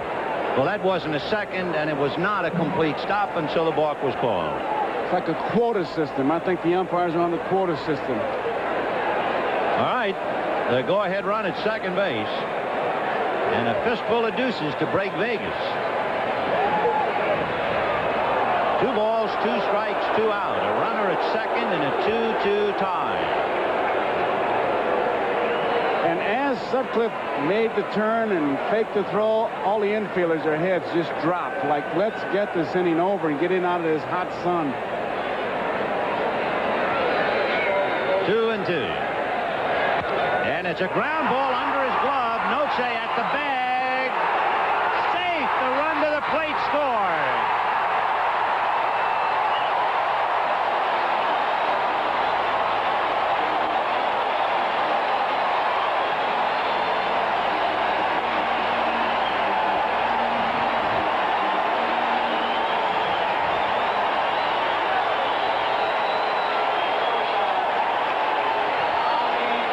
He's fooling on the pitch. He does not take a big swing.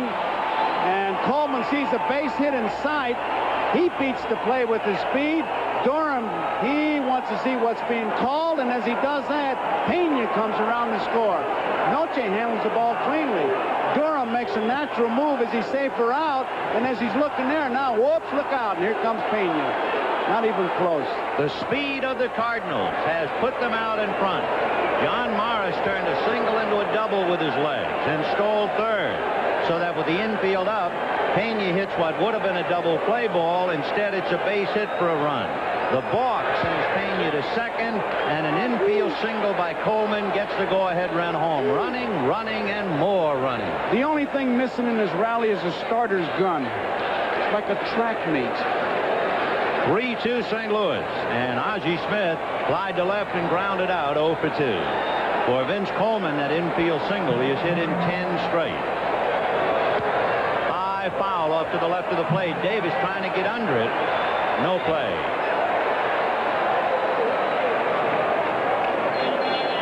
Boy, you talk about little ball.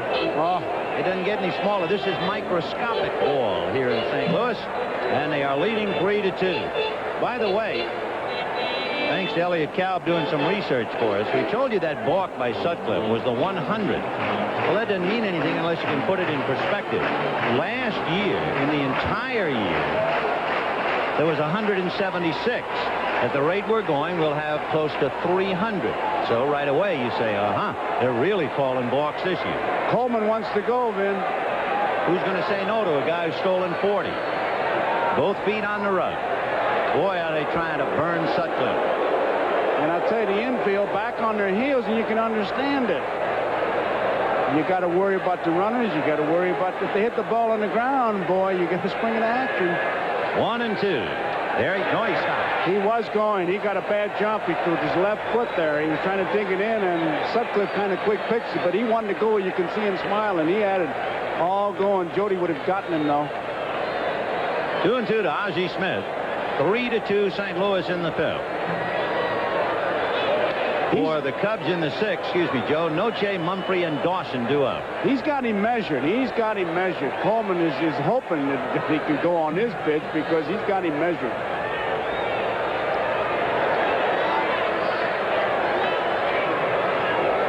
Boy, you'd love to be able to pitch out, but 2-2 you can't. He doesn't go, and there's a fly ball to right field. Andre Dawson is right there.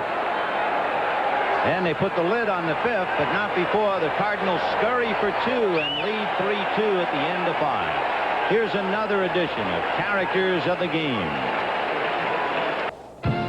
This is Marv Albert in New York. In Detroit, the most bizarre play of the day, Pat Shurn of the Tigers attempting to score. The plate umpire, Rich Garcia, says, safe. No, just kidding. You are out.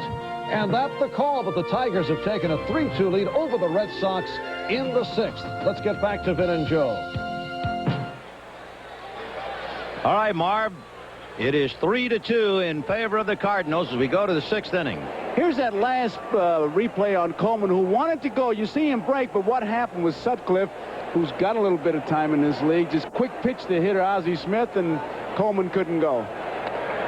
That's one of the rare times today where Lee Tunnell has missed with the first pitch. 14 of the 18 batters, that first pitch has been a strike, but not this time to Paul Noche. Noche from San Francisco, lives in San Mateo, and hits a one-hopper backhanded by Ozzie Smith to get him. You can play deep. The ball gets out to you a little quicker, but as deep as he was, nice one-hopper and easy out. Left fielder Jerry Mumphrey. The left fielder Jerry Mumphrey will be coming up. Flied to right and struck out. Mumphrey 0 for 2.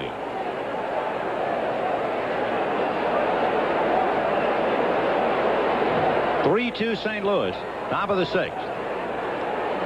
Mumphrey was here in St. Louis, up and down in 74, 5, and 6, and stayed through 79.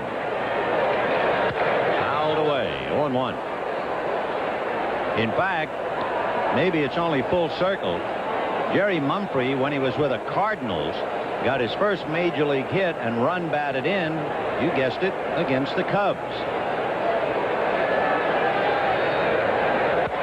Another hopper, and Ozzie Smith, the vacuum cleaner, sucks it up. 2 down. They can try somebody else because I think that fellow has proven he can pick them up. That's 10 in a row since the single by Ryan Sandberg that turned out to be a disastrous base hit for the Cubs. And here comes Andre Dawson. To give you an idea about Andre Dawson and his left knee, one reason, I guess, why people were leery of signing him, he said that when he was playing for Montreal, they used $20 worth of tape on the knee every day. That was Canadian money. $20. And that left knee, you can bet, is wrapped right now. We talked about his fondness for grass and daylight. Also his fondness for playing in Wrigley Field. In 10 years in the big league, Andre's career average at Wrigley, .346. He hit for the cycle this year against San Francisco, the first Cub to do that since 1980. And he missed being only the second man in history to hit for the cycle twice in 1 year. He had a cycle going against Houston, but instead of hitting a double, he hit a home run. The only player to hit for the cycle in the National League twice, 50-some-odd years ago, Babe Herman of the Brooklyn Dodgers did. 1-1. Going to pretty strong to swing that bat. That's a 35-ounce bat. What was the heaviest bat you ever swung? 34 ounces. 34. You know, he also has a very intricate stance to the extent that his front foot, when he goes to swing, he kind of lifts it, and he always has Billy Williams watch his mechanics. And he loops it into left field. That'll be a base hit. So Andre Dawson is 1 for 3 as he singles to left. The Cubs with the tying run aboard. And the batter now will be Leon Durham, who has had a bad time against Lee Tunnell. He struck out in the second, struck out in the fourth. 3 runs, 5 hits for the Cardinals, 2 runs, 4 hits for the Cubs. And I'm surprised the first base area doesn't go up in smoke. With Jack Clark and Andre Dawson standing shoulder to shoulder, you're talking about a lot of heat over there.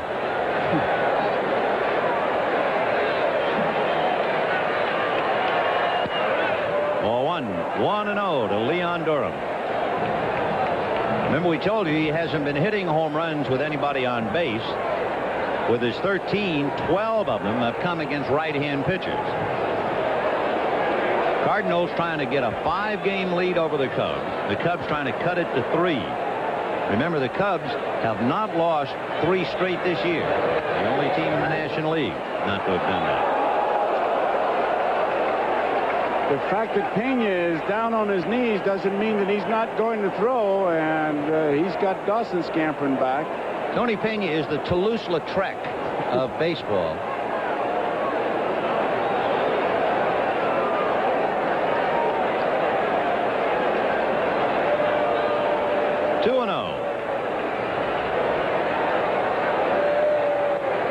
And that's ball 3. Now it's 3:30 down the lines. It is very hot. The ball will travel. And what we're pointing out is the fact that if Eugene Michael, you have a chance to get out in front with Durham if he gets a hold of one. Well, he's got him hit, and I asked him about 3-0. He said, if I got a chance to tie it or go ahead, and I got the man up there, he's loose. Well, here he is. 3 balls, no strikes. And it's outside. He wasn't going to get a pitch he could handle.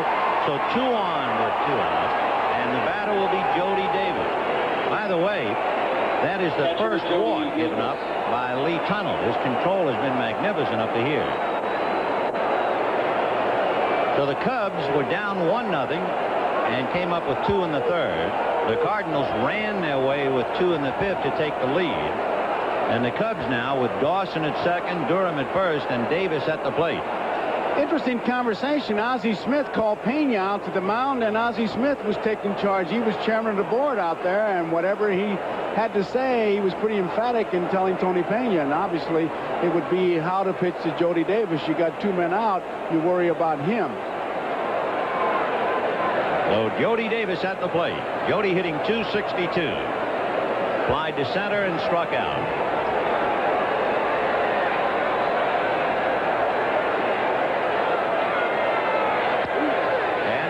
Him with the strike. Now, he's showing a lot of heart out there in doing that. And on the outside corner.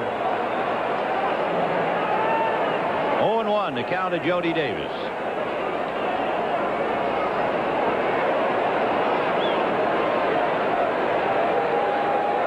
On deck, another right-hand hitter, Keith Moreland.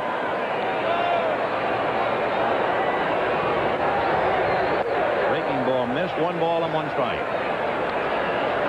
Interesting the way the Cubs stack up offensively. On the bench, they have all right-handed batters. They have Martinez and Durham in the lineup, left-handed, and they have 1 switch hitter in Jerry Mumphrey. That's in direct contrast to the Cardinal club, which is really stacked up evenly. Pickoff play, Dawson is back. The Cardinals, for instance, have 3 right-handed batters. They have 2 left-handed batters, and for good measure, they have a switch hitter. So there is more balance in the Cardinal bench than with the Cubs. Tunnell now has made 80 pitches, and we're in the 6th. 2-1, big slow curveball. Here's where I think you almost have to guess if you're Jody, saying, well, he's missed with the curveball. I'm going to gamble he's going to give me a fastball. I'm going to sit on it, and if I get it, I'll have me a pretty good cut. Jody, as we said, in his career, much more of a home run threat at Wrigley than he is on the road. John Vukovich in the third base coaching box trying to shepherd Andre Dawson's lead. He's a tying run. Bill Dawley is up now in the Cardinal bullpen. 2-1. Curveball fouled away. That's the difference between the mediocre pitcher and the good pitcher in a tough ball game. He missed with 2 curveballs as we see Dawley, and he comes back with the curveball when you feel that Davis would be sitting on the fastball. 2-2 to Jody.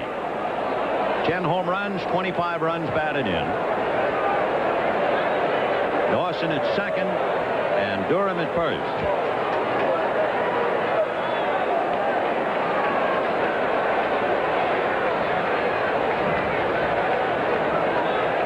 So Deuce is wild on Judah. Curveball lifted foul off first and out of play. 4 in a row, Ben. Well, if you're a catcher, maybe he's starting to think of something. How many times is Pena going to call curveball? Well, he's definitely thinking that now, guarantee you, because with the 2 that he missed, you thought he was going to go to the fastball. He didn't. Threw it for a strike, threw the last one for a strike. Well, it's the old story. He better be looking fastball. You can adjust on the curve, but you can't do it the other way around. Not that right. And Tunnel doesn't want to go 3-2, so this ought to be the best thing he has in the store right now. 2 balls, 2 strikes, with 2 on and 2 out, 3-2 St. Louis. And it's a little breaking ball hit off the end of the bat. And Ozzie Smith takes care of all. No runs, a hit and 2 left. At the end of 5 1/2, Cardinals 3, Cubs 2. The Cardinals and the Cubs, one of the great rivalries in all of baseball. You played for the Cardinals. When I say Cardinal-Cub rivalry, what comes to mind, Joe? 1949. We've had 3 games to play, 3-game lead, 6 to play. Played Pittsburgh last, played the Cubs. The Cubs knocked us out of the pennant. 1949. Okay. Nice rivalry. Yeah, and how, I should say. Well, let's take a look and find out what's going on here at Busch. For the Cardinals, leading 3-2, Tommy Herr, Jack Clark, and Willie McGee. Tommy Herr lined out to left field and grounded out. So Tommy 0 for 2. Big crowd enjoying every minute of it. Well, they should. It's a good one. Then while Mumphrey's running out to left field, don't want to overlook that piece of pitching by Tunnel. 5 curveballs in the jam. It'll not show up in the box score, but that was a great piece of pitching. Yeah, and even Jody Davis would grudgingly have to admit he hit that slow curveball at the end of the bat in the last out. So Tommy Herr hitting .293 at the plate. Now let's see if Jody calls for a curve. Nope. 1 ball and no strikes. Tommy Herr had a magnificent 1985 and then a somewhat dismal 1986, showing signs of coming back.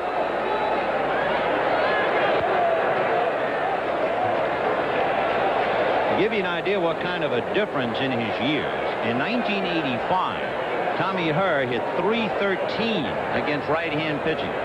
You know what he hit against right-hand pitching last year? .212. 100 points less.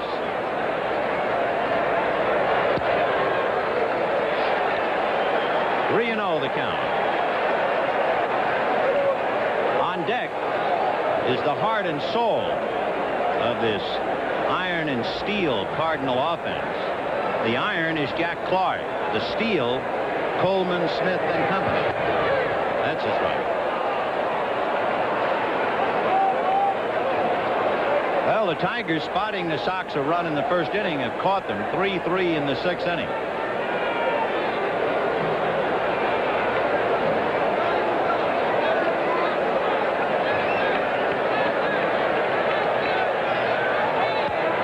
Away. 3-2, the count to Tommy Herr. The third switch hitter in a row in this talented Cardinal lineup. That's the one thing Whitey can do. He can just keep dealing and wheeling and dealing. It's so hard to manage against him because of all the switch hitters, plus the fact that he has such a balanced bench and a balanced bullpen. And, of course, more than anything else, he knows what to do with it. And he's had a secret weapon in Okendo, but he's not so secret anymore. That's right. As he calls him, the MVP, the perversity.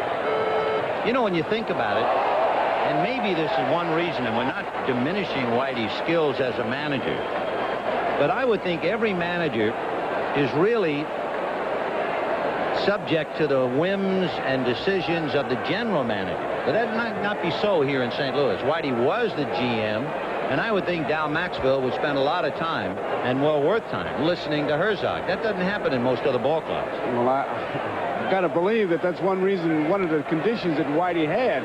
And the reason he gave up the general manager's job, he said he couldn't negotiate. He said an agent would come in and tell me how good a player is. Hey, man, I see him for 162 games. 3-2. And there's a shot to right. Going back is Dawson. It's over his head against the wall. Hurls into second base, standing with a double.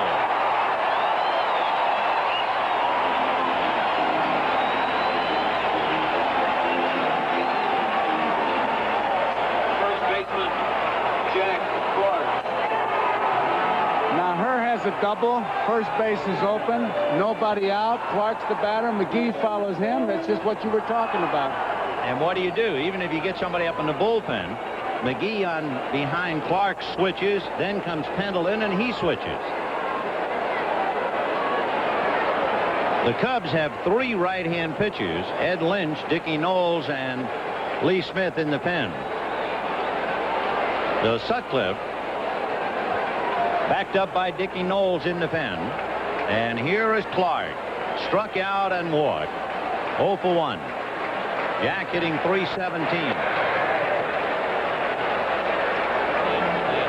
Whitey says about Jack Clark that there aren't many players that can generate the bat speed that he does. And when he gets his Jack Clark swing, you'll know exactly what Whitey means.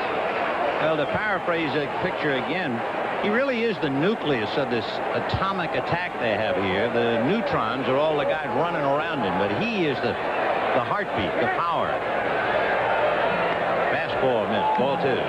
There's only a couple of them. Mike Schmidt of Philadelphia, Jack Clark, where, I mean, they can win it for you with one swing. Jack Clark was on the San Francisco All-Dream Teal as the right fielder back in 1982. And he's given the Giants and other clubs in the league nightmares now. 2-0 the count. Clark with almost half of the Cardinal home run.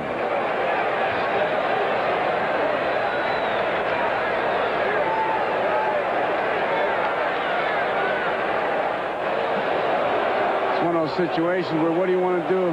Nothing. I want to hold the ball as long as I can. Clark, because of his power, also leads the clubs in walks. He's looking for his 51st walk. Breaking ball in there. You don't think he was looking for a fastball? No. 2-1. He was almost drooling. Rick Sutcliffe has allowed 6 hits. He has walked 1, struck out 3, and given up 3 runs. The men who walk in the National League: Von Hayes, Dale Murphy, and Jack Clark.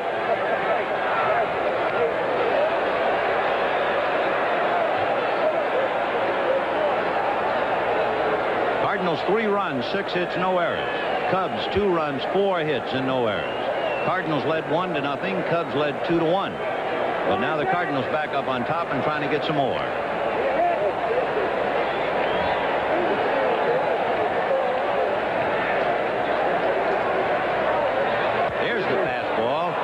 Up on the right side. Paul Noche makes the catch. So not only does Clark make out, he is unable to advance the runner. He never really got around on that. He jammed him. Yeah, Sutcliffe made a great pitch. Yes, he did. He got that fastball in that close stance. He didn't get around on that fastball, and that's exactly what happens when you don't get around on it. Let's take a look at that pitch and see that closed stance, just where it is. And watch the pitch. Inside, hits it right on the handle. Let him get those arms out there on that pitch, and boom, it's 2 runs. But Sutcliffe made a great pitch. Willie McGee struck out, and if you remember in the 4th inning, hit a high twisting fly ball into the left field corner, and Jerry Mumphrey made a fine running catch to take an extra base hit and an RBI away from him. McGee last night knocked in 3 of the 4 Cardinal runs, and he had 2 doubles and a triple. He is still not 100% coming off a leg injury, but he'll do.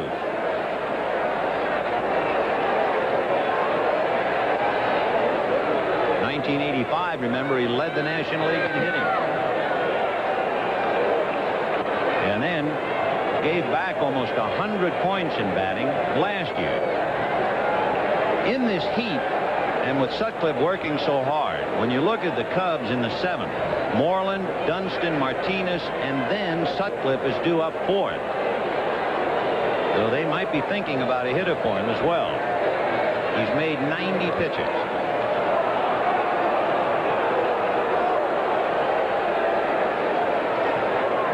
Sutcliffe trying to be the first National League pitcher to win 9. Trying to prevent the Cubs from losing 3 straight for the first time this year. Line drive, base hit to right. Here comes Tommy Herr to score. So McGee picks him up, and it's 4-2 St. Louis.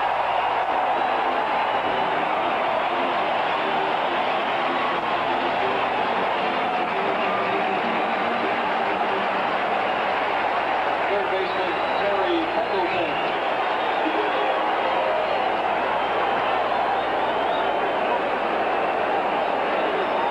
Dawson knows he doesn't have a chance for her and fires it into second base, hoping to keep that double play in order and hoping to get it.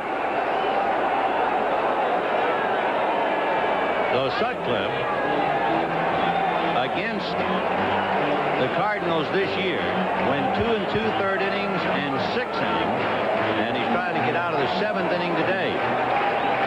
He's been working very hard.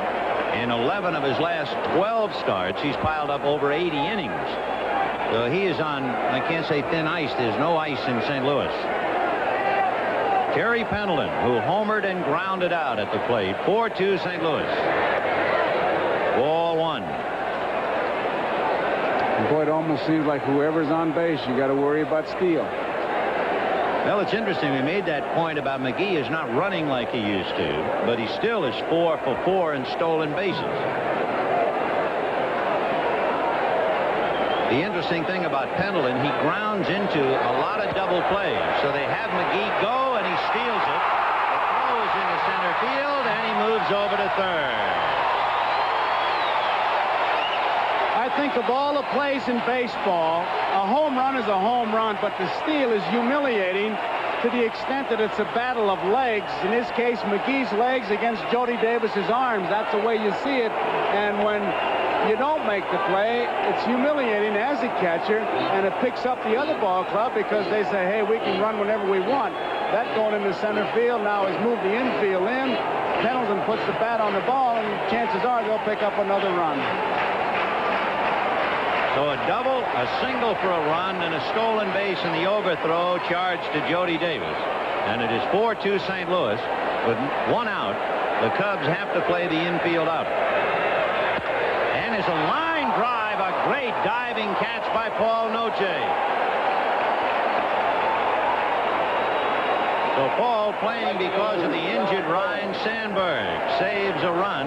That's the 2nd out. And it'll bring up the left-hand hitting John Morris. He makes a good play. He was playing in tight, diving line drive play, and it's the only one that would not score the run. Then you can see why they draw such big crowds. It is quite a ball club to watch. Oh, it's a most exciting ball club. John Morris grounded out and doubled. And, of course, the double was exciting because it really was a single. Ball 1. That's when he caught Andre Dawson. And remember, when you catch Dawson, you're catching a man who has 6 gold gloves in right field. And Morris, seeing that Dawson was overly cautious, took the extra base, and that put a light to the inning. And it gave a 2-run inning to the Cardinals in the lead. In there, 1-1. Down by 2, however, Sutcliffe in his heart knows that he's on the edge of coming out, even for a hitter if he survives the 6th. He has 2 out.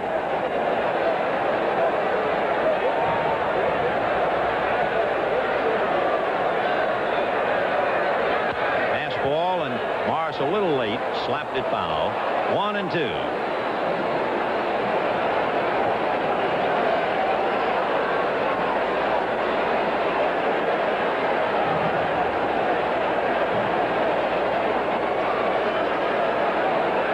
led 1-0. The Cubs led 2-1. The Cardinals led 3-2, and now 4-2. And to look ahead, Moreland, Dunston, and Martinez due up in the 7th.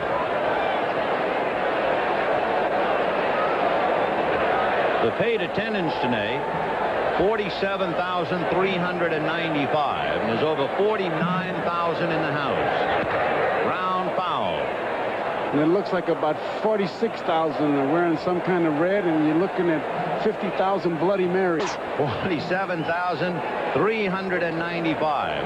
In fact, if they draw over 45,000 tomorrow, and I'm sure they will establish a new attendance mark for a 3-game series here in St. Louis. And it figured that if they break the old mark, they would do it with the Cubs. And we repeat, after tomorrow, the Cardinals and the Cubs will not play each other again until the 18th of September. So it's time for the Cardinals to widen the gap, and the pressure is on the Cubs to narrow it. 1-2. 2-2 to John Morris.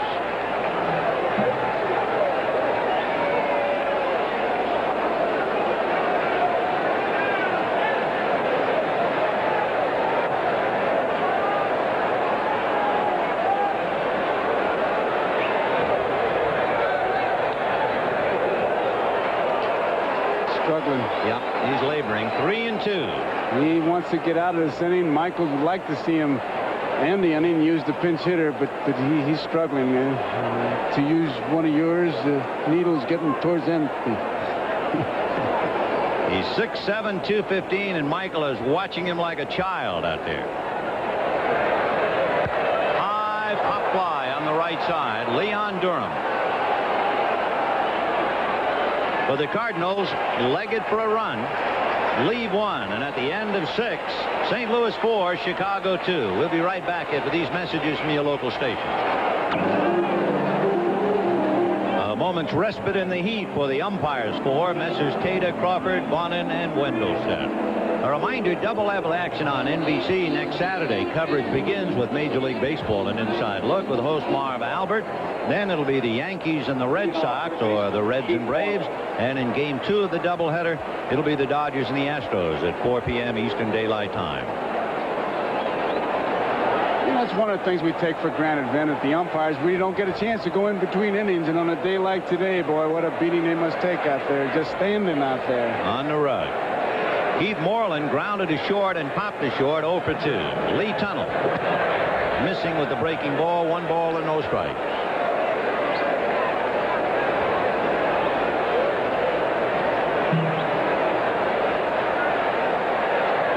Fastball is hit to Ozzie Smith. No contest there, 1 away. Let's go to New York and get another update from Marv Albert. Thanks, Vin. At Candlestick in San Francisco. This is rookie Shane Mack of San Diego connecting for his first Major League home run. Padres now leading Atlee Hammaker and the Giants 4-1, bottom of the 2nd inning. Back to Vin and Joe. All right, Marv, 1 away, and Sean Dunston, the batter, the first home run of his big league career. A day to remember.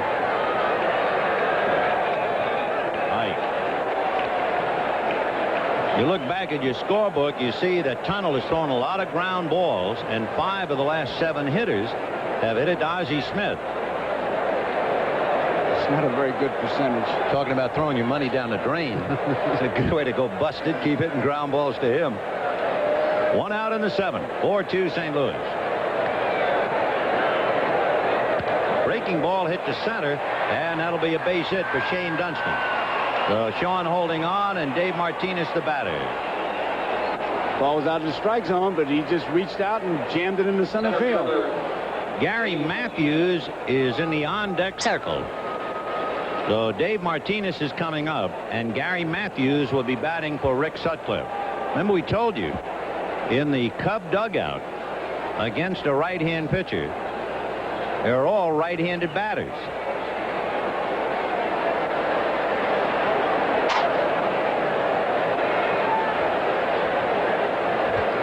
On the bench available, Sundberg, Trio, Matthews, Diet, and Dernier. So Sutcliffe will call it a day. Of course, there's one chance that he wouldn't. And that is if Martinez hits one double play. Sutter might then have to trudge back out there and hit the bottom of the 7th.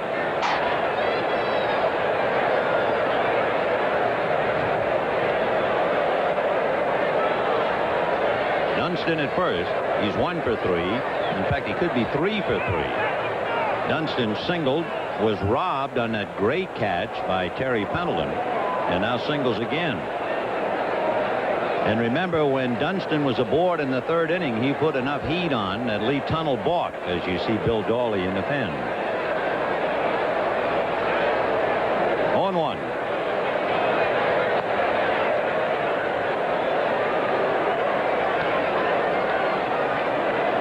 One and one. Pena with that Toulouse-Lautrec trot as he worked on his knees, all set to throw to first.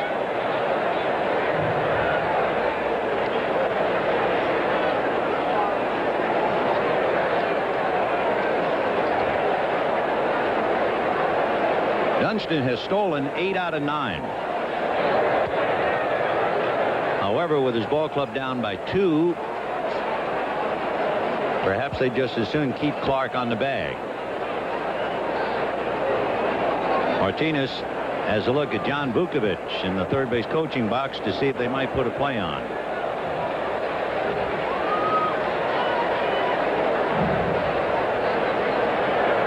And they put a play on. A line drive base hit to right. Hesitating for a moment is Dunston, and now he breezes to third. And so Lee Tunnell is suddenly in some trouble.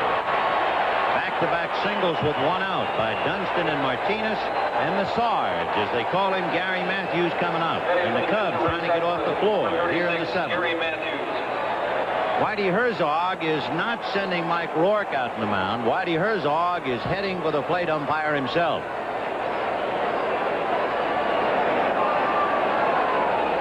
He's made his mind up, and I think he's going to make that double switch. He will. Jose Aquindo will come into right field and bat 9th, and Bill Dawley will go in John Mara's spot and bat 7th. So it is 4-2 Cardinals, but with 1 out. The Cubs have the tying runs at first and third. We'll be back. All right, the Cubs trying to come roaring back in the 7th inning. Bill Dawley picking up the pieces for Lee Tunnell. Runners at first and third, 1 out in the 7th. 4-2 St. Louis, and Gary Matthews. Ball 1. They're checking no swing, says Jerry Crawford. 1-0. Dawley is 2-4 in 24 games. The one thing about Dawley, although it is a big ballpark and Pendleton's coming in to talk to him, but the one thing that must make Herzog slightly uneasy about Dawley, he has only worked 40 innings, and yet in 40 innings he leads the Cardinals in home runs allowed. He's allowed 8. It's a bad habit for a relief pitcher. Slider, and the count 1-1. Gary Matthews.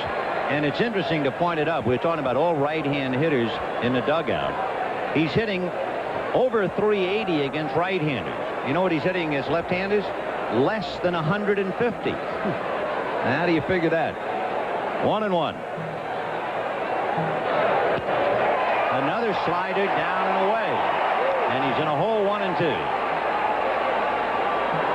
Pena's setting up on that outside corner, and Dawley was able to hit it. Matthews batting .308.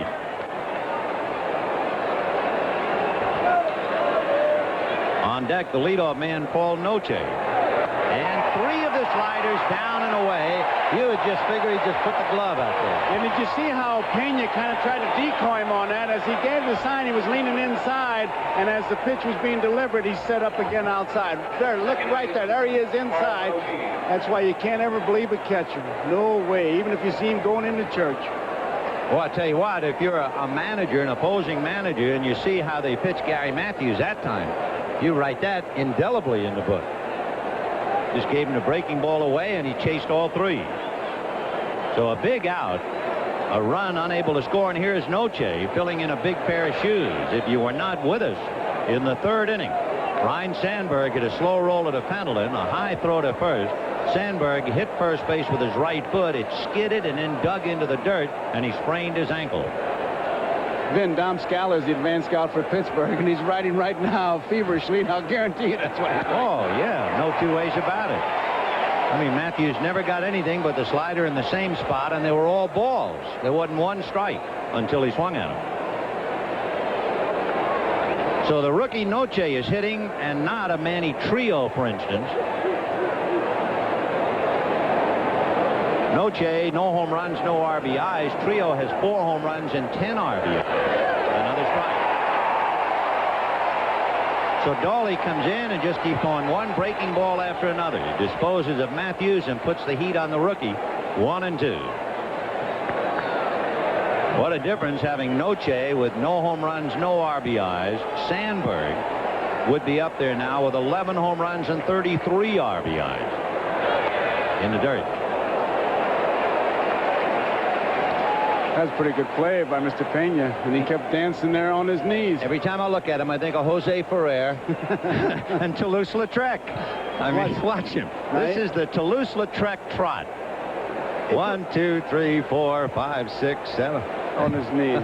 Yep. All right, Deuce is wild again. 2 balls, 2 strikes, 2 out, 2 on. Cardinals leading by 2.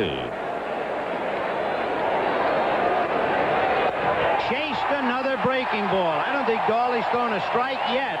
And he has struck out Matthews and Noche.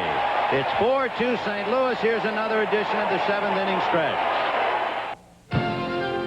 This is Marv Albert in New York. In Detroit in the 6th inning, Darrell Evans of the Tigers went opposite field, snapping a 3-3 tie with this 3-run home run for Evans, his 9th of the season. Tigers now lead the Red Sox 6-3, bottom of the 7th inning. Back to St. Louis for Vin and Joe.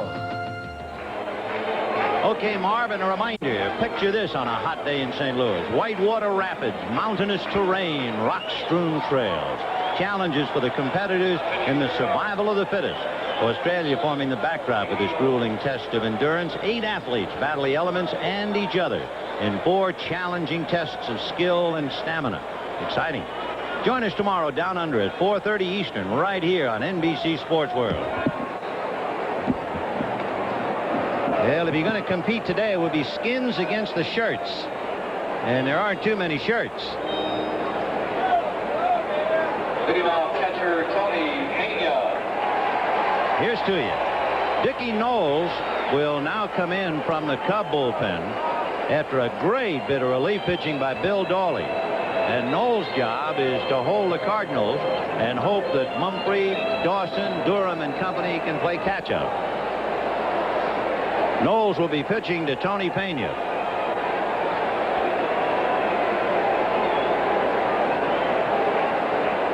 Ball 1. Knowles with 2 saves and 4 wins. Pena today is 2 for 2. Right. Tony hitting .253.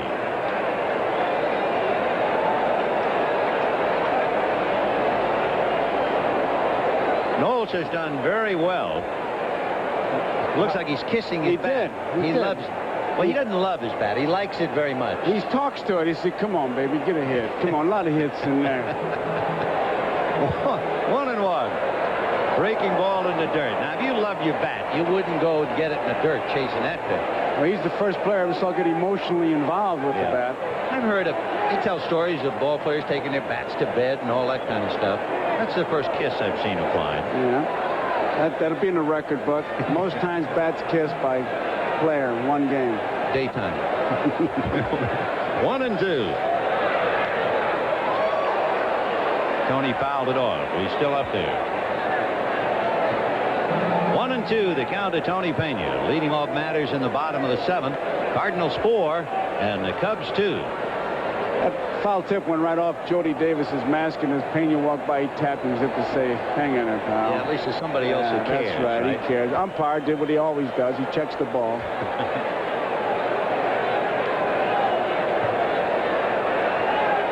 Tony Pena, his mother had a lot to do with his baseball development. Ground ball back to third. Nice hop from Moreland. And a bad throw by Moreland. That is one of the weaknesses of the Cubs in trying to succeed on AstroTurf. moving Keith Moreland to third base. That is the 14th error that Keith Moreland has made at third base. And after seeing a bad play, let's look at a good one. Last night, Leon Durham hitting against Bob Force. Jose Oquendo in right field, and watch this catch. In a sense, a game saver in a tough 2-1 game at the time, keeping Mumphrey at second base. Now Jose in the game in right field and at the plate. And the bunt. The only play is to first base, so the Cardinals are in business. An error and a sacrifice. So the MVP, the most versatile player, that's the award given Oquendo by his manager, Whitey Herzog. He's done everything they have asked of him and then some. Reg Shandings was really singing his praises. He said, boy, the guy that's really done it all for us. And I said, Oquendo, he said, you bet. He's from Puerto Rico. Meanwhile, Gene Michael out to the mound to talk to Dickie Knowles. The error by Keith Moreland, and of course, Moreland has never played third base well. That is to say, in his career prior to today, his fielding average at third base was less than 900. I mean, that's really bad. And now Keith, in trying to learn that position, has committed 14 errors this year. It's tough, and he is hot about it. He's thinking about it. Well, he's more than that. He just referred to the puppy of a female dog. Well, here's Vince Coleman. Twice out to the box, once bunting, singled in the 5th inning. And the fake by Knowles. Coleman with the infield single, trying to pick up Pena at second base. Coleman has hit in 10 straight.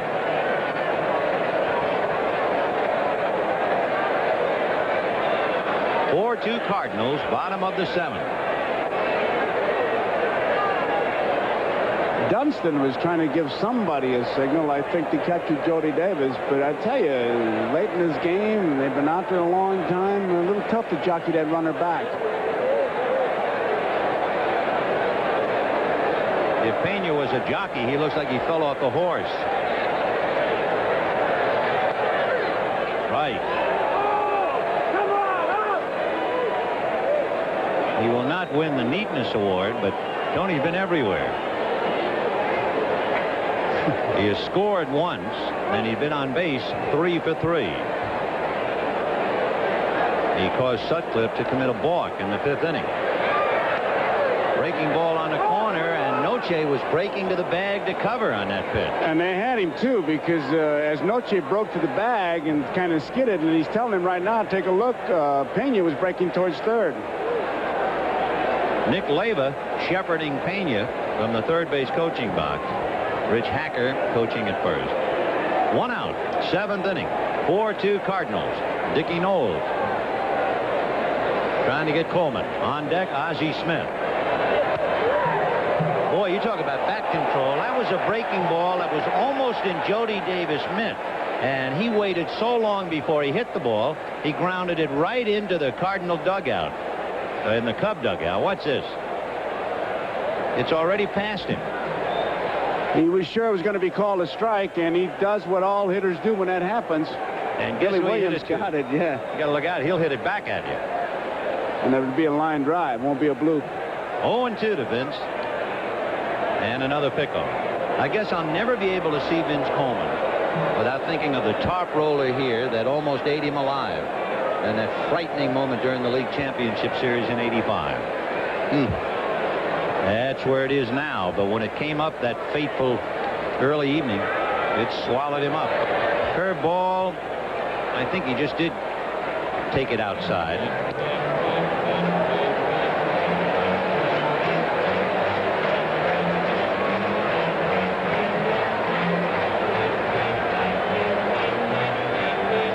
Hitting .296.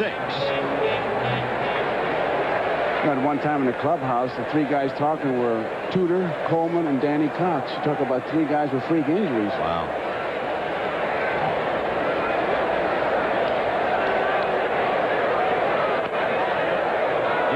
with the breaking ball.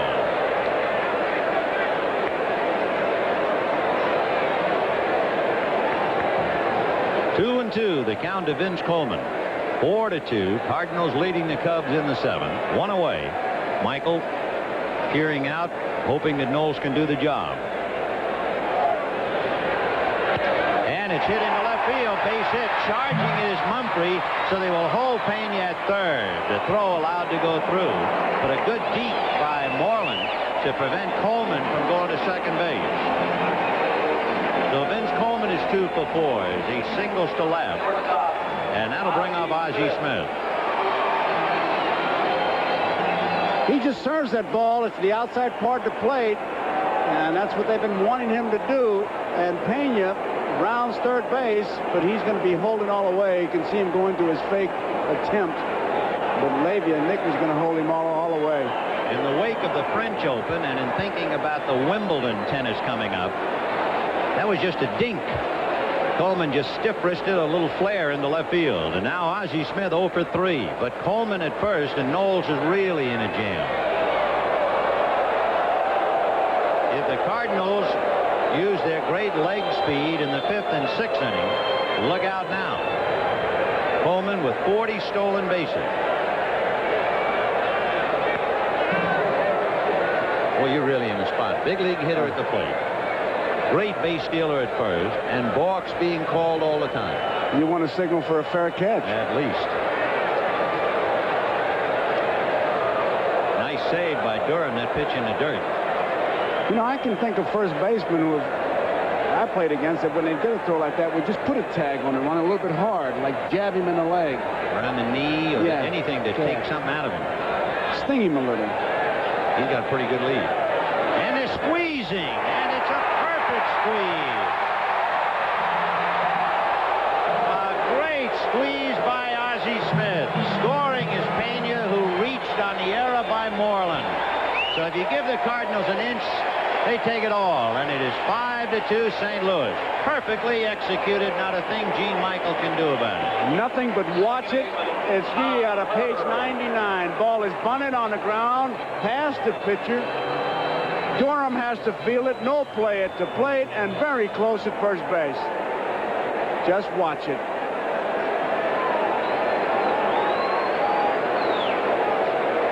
He almost beat the play at first. Yes, it took a quick throw from Leon Durham to Paul Noche. You couldn't diagram that any better. So we were talking about Ozzie Smith, how he led the National League last year in RBIs without a home run.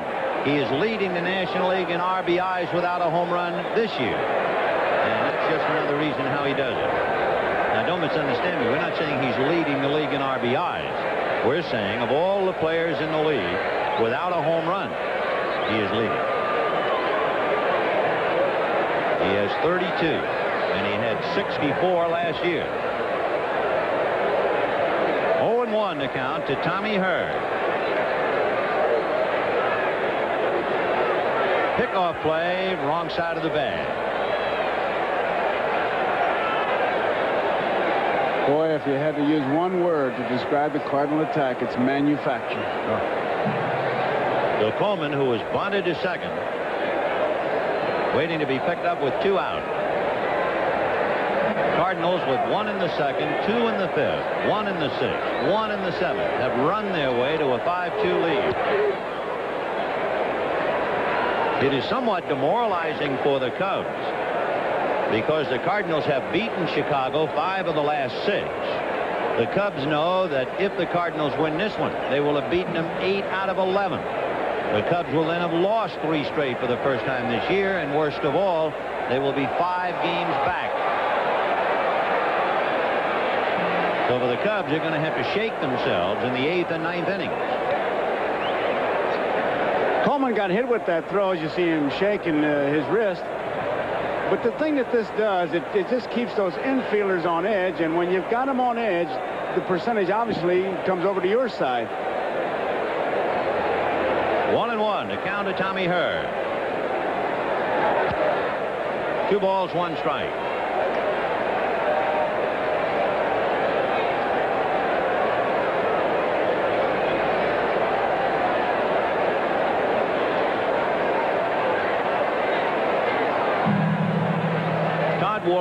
begins to stretch out a little bit in the Cardinal bullpen.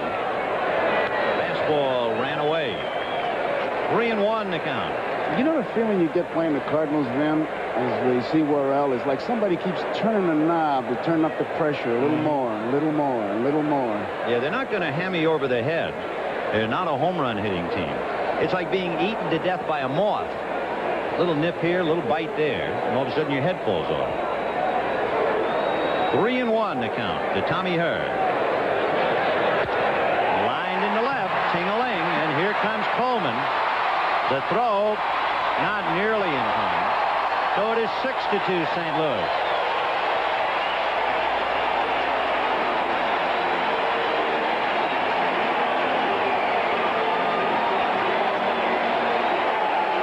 And of course, the guy who would love to forget this inning is not Gene Michael, not the 49,000 in the stand, not even Vince Coleman. The guy I'd like to forget it is Keith Moreland at third base. Moreland, who fielded the ground ball by Pena, had plenty of time against the Cardinal catcher and threw it away. And he's been muttering to himself ever since.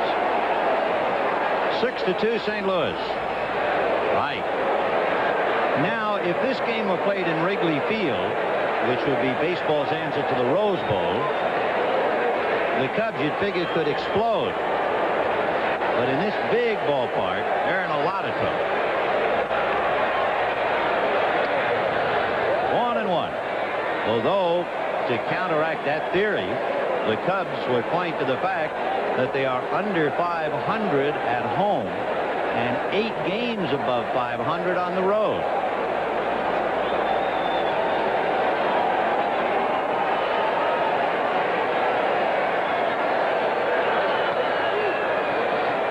Jack Clark struck out, walked, and popped up, trying to apply the coup de grace.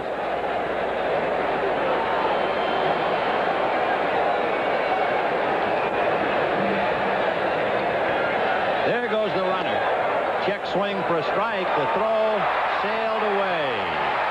So Tommy Hurd steals second base. Jody Davis didn't have a chance. Now, was he set to make a throw? He thought with Clark up there, they'll be hitting away, and Hurd was able to take a lead because Knowles wasn't watching him that close, and the throw really was a sailor. He didn't have a good grip on it, did not throw with the seams, and you could just see it sail off. That's 3 stolen bases against the Cubs. The Cardinals now have 90 stolen bases this year. Worrell has stopped throwing. Ricky Horton is now throwing in the Cardinal pen. And if there's one thing, as I said before, that demoralizes a ball club is when the other club is just running on you. It's arm against legs, and Cardinals obviously winning that battle. On their way to over 200. The Cardinals are the high-flying St. Louis team, and that's ball 4 to Clark, and it brings up Willie McGee. McGee will be the 7th man to come to the plate, and there isn't a thing Gene Michael can do about it.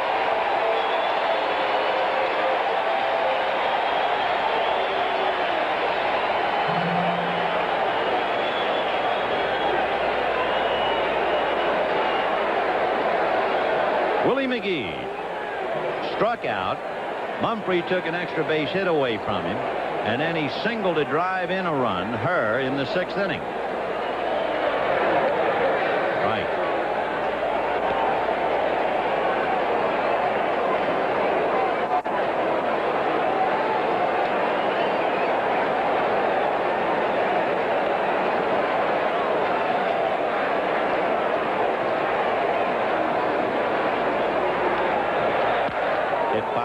Third, back into the seats, and the count 0-2. When you build a ball club like the Cardinals have built, speed really never has that slump. And you say, well, they don't get on base, they can't run. No, but they can still play pretty good defense, and that means pretty good pitching, because pitching and defense hand in hand, and you should not go into that long losing streak. Dickie Knowles is trying to get an out here and get out of the inning. It's 6-2 Cardinals in the 7th. Ground ball into right field. Base hit. Tommy Hurd will score. 7-2 St. Louis. And the bird has flown. And that ball looked like it was out of the strike zone, and it was an artificial surface hit. Once it hit that surface, he just scooted right through there. And Tommy Herr, running all the way, picks up another big run. Here's the pitch. Not a strike. It was out of the strike zone. You see Jody was even down on his knees trying to block it, but once it hit that artificial surface, right through the infield it went.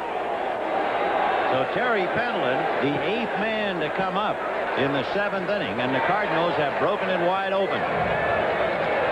At the end of 4 innings, the Cubs led 2-1, but it has been all St. Louis since. 2 in the 5th, 1 in the 6th, and 3 in the 7th. Hall in the Cub pen. Mike Mason had a lot of people up. 7-2 St. Louis.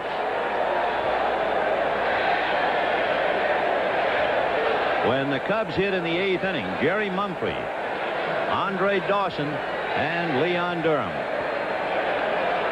You have McGee at first and Clark at second.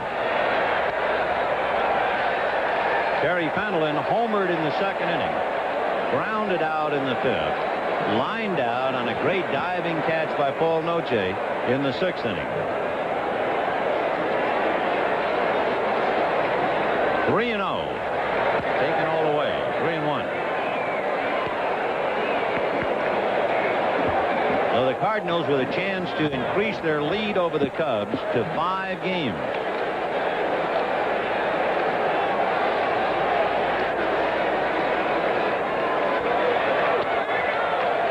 And that's ball 4 to Terry Pendleton, and the bases are loaded. And a somewhat downcast Gene Michael making his way out to the mound. And I'll tell you, the infielders pretty well tell the story. Moreland, hand on his knees. Dunston has his glove off. So does Noce, Bull Durham. It's hot. It's been a long inning. Cardinals have been running them right into the ground. It's very difficult to stay up and really keep it pumped. We talked about at the beginning of the game that today was an anniversary. This day in Cubs history, they acquired Rick Sutcliffe. 1 year ago, they, with the bases loaded and Bill Dawley at the plate. Mason lost to Tunnel last weekend. Now he's in here mopping up.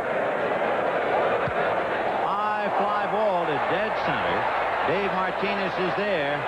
And mercifully, the last out of the inning as 9 men come to the plate. 3 come home and 3 are left. But it was the first play, a little ground ball to Keith Moreland, and he threw offline, and that was the beginning of the end for the Cubs. A picture of dejection, his error opening up the gates for that 3-run 7th. But of course, he's done a great job day in and day out for the Cubs, whether he's playing the outfield or as he is now playing third base. Now we'll see if the Cubs can get off the floor against Bill Dawley with Jerry Mumphrey, Andre Dawson, and Leon Durham. And he promptly opens it up with a single to center. So Mumphrey, a line drive base hit, and that will bring up Andre Dawson. Right fielder Andre Dawson.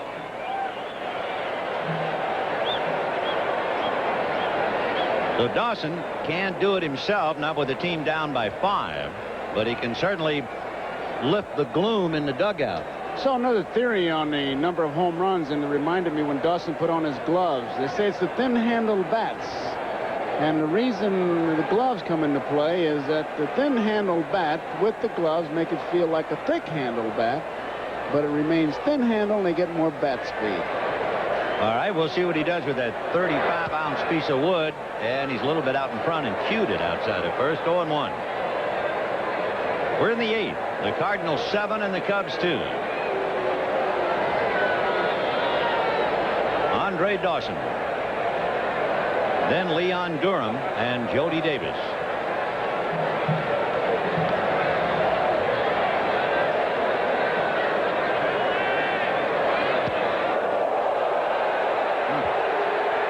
And Dawson taking plenty of time getting up off the floor. 1-1. He was starting to stride into that pitch. Watch him go into it like he thought it might be outside, and it just sails in and down he goes. I don't believe it was anything like a knockdown. The score being what it is, 7-2, you don't want to wake up the sleeping dog. And they're going to let the Cubs just play it out in the normal strains. 1-1 to Andre. Breaking ball is hit up the middle, so the Cubs trying to come back, and they get back-to-back singles by Mumphrey and Dawson, and that'll bring up Leon Durham. Ricky Horton, the left-hander, is throwing in the Cardinal bullpen. Of course, after Durham, the only left-hand hitter in the lineup is Dave Martinez. And as we pointed out, there are no left-hand hitters on the bench. So if Whitey wants to make the move, he's going to make it right now with the left-hand hitter Leon Durham coming up. Bill Dawley has had his troubles. From 85 until recently, he was 0-11 until he beat Atlanta, and he's on his way out now.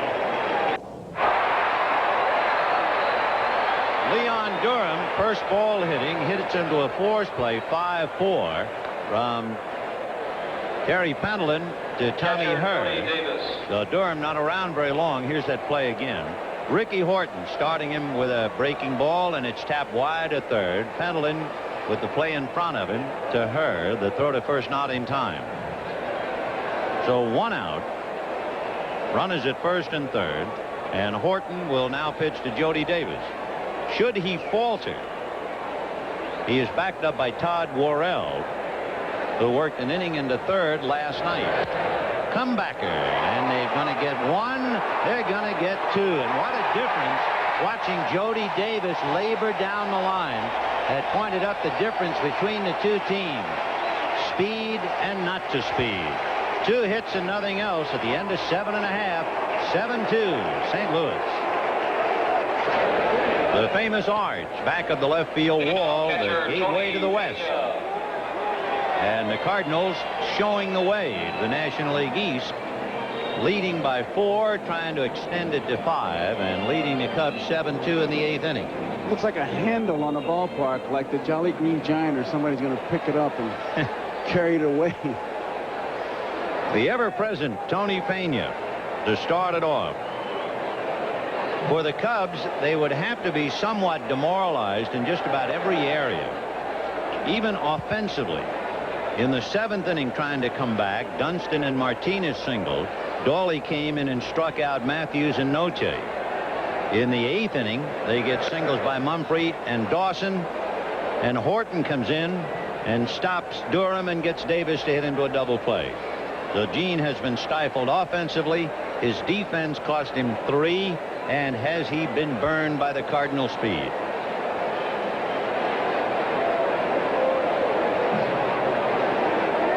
Pena 2 for 3. Single to left, single to short when the infield was up, and has been aboard on an error. So everybody but Jack Clark is on the outside of the candy store looking in. Clark has struck out and popped up and walked twice. 1-2. Hit to center. Martinez has a bead on it. 1 away.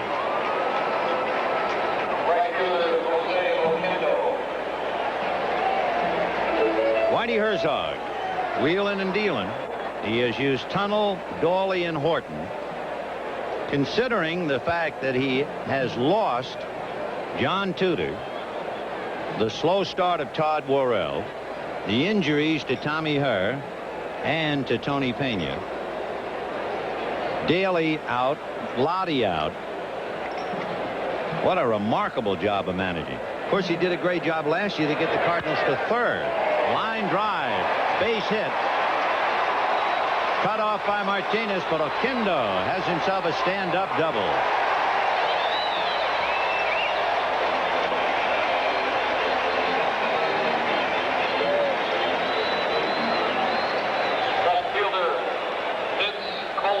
Jose Oquendo, a double to right center.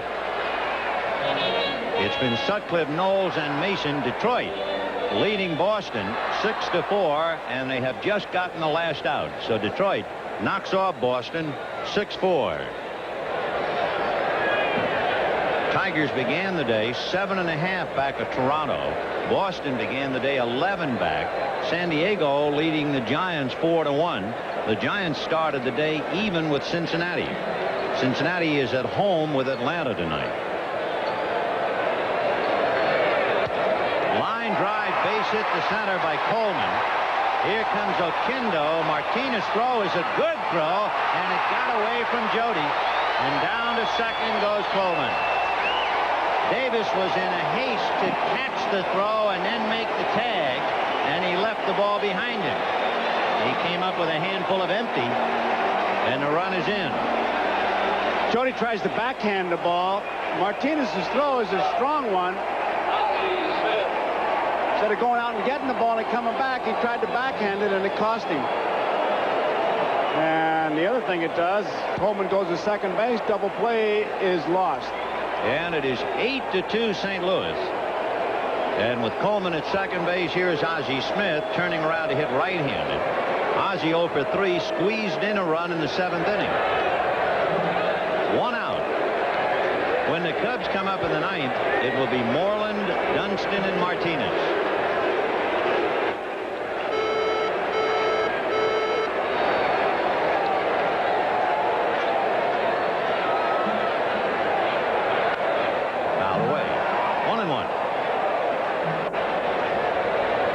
So the Cardinals have been unstoppable since the 5th inning. They had 1 in the 2nd inning, and then 2 in the 5th, 1 in the 6th, 3 in the 7th, 1 in the 8th to break it wide open. Here it is. And that's hit into right field, base hit.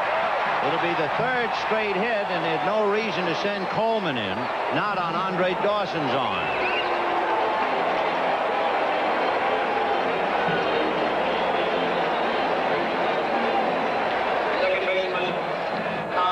So Knowles and Mason have not proven to be very stoppable, and they give up hits. Knowles 2 runs and 3 hits. Mason now has given up a double and 2 singles, and Ed Lynch goes down to the pen. And Michael, realizing, of course, down by 6, there's no way he's going to waste Lee Smith. Pitching coach Herm Starrett alongside it, Gene. Tommy Herr has lined out and grounded out, doubled and singled. On deck is the hungriest bird of them all, Jack Clark, with 12 hits, now 13. Every guy in the lineup has a base hit except Clark.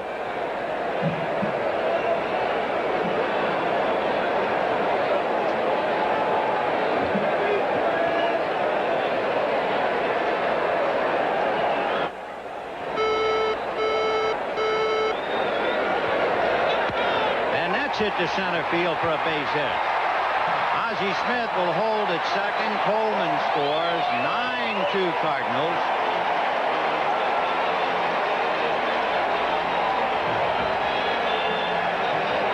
And when you see this game, you realize the truth in George Will's remark about Cub fans are 90% scar tissue, and a lot of them have decided to leave.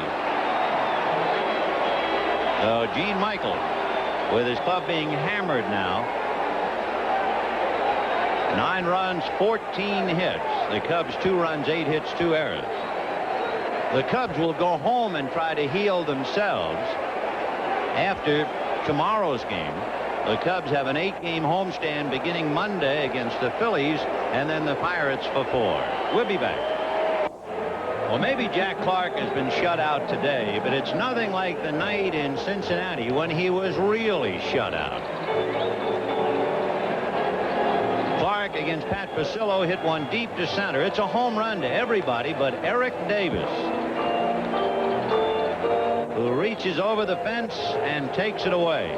He did it twice to Jack Clark this year. So Jack has 17 home runs and was robbed of 2. That would give him 19. He'd be right up there behind, guess who? Eric Davis and Andre Dawson. Oh, also Jack, however, and he'd be the first to admit it, he had a grand slam home run in Houston where just about everybody who saw it thought it was foul except the umpire. So they taketh and they giveth. And here's Jack.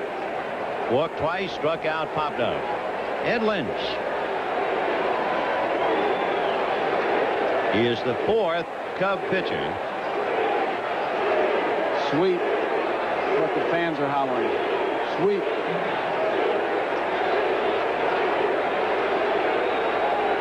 If you are old enough in Chicago, you will remember the great chant for Bill Nicholson. Nicholson, who loved to stand at the plate, great home run hitter, and would move that bat back and forth, and everybody would go swish, swish. Oh, that was great. Well, now it's sweep.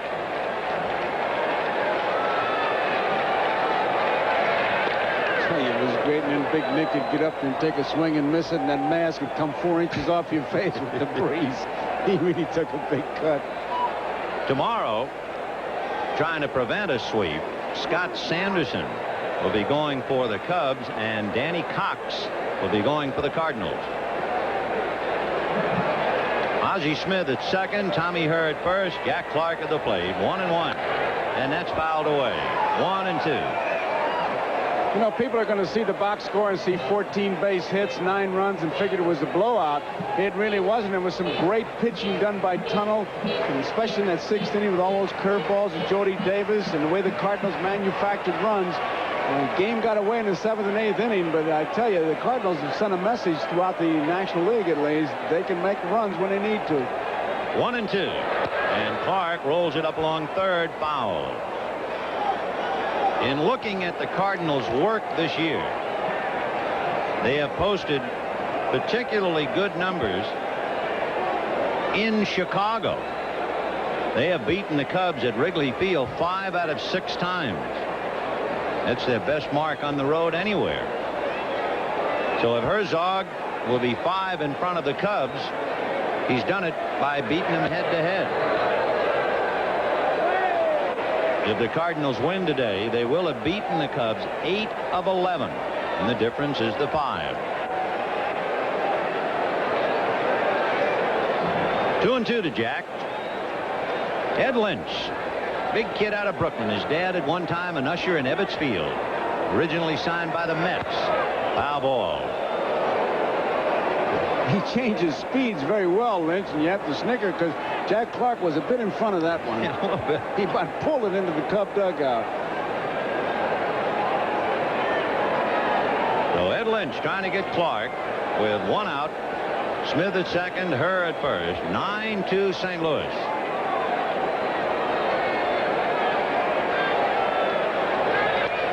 So 3-2 with 1 out. Clark, as far as his numbers are concerned, pays the price. We told you he is striking out actually more this year at this stage of the year than in any year of his career. We'll see what that means with the runner. Of course, remember, they're leading by 7. They're not going. And he reaches for a ball, and it's a fly ball to center. Right before the pitch was made, Herr at first base looked over at Leyva and kind of motioned, am I running? And Nick just held up the 1-1, the number of outs. And when the pitch was made, Tommy broke off first, but Ozzie was holding it second. So very wisely, watching the lead runner, he held. But he was ready to go. So still 2 on, 2 out, and Willie McGee the batter. McGee is struck out, robbed of a hit by Jerry Mumphrey, and then twice single to right to pick up RBIs, 2 for 4. To repeat for the Cubs in the 9th inning, Keith Moreland, Sean Dunston, Dave Martinez.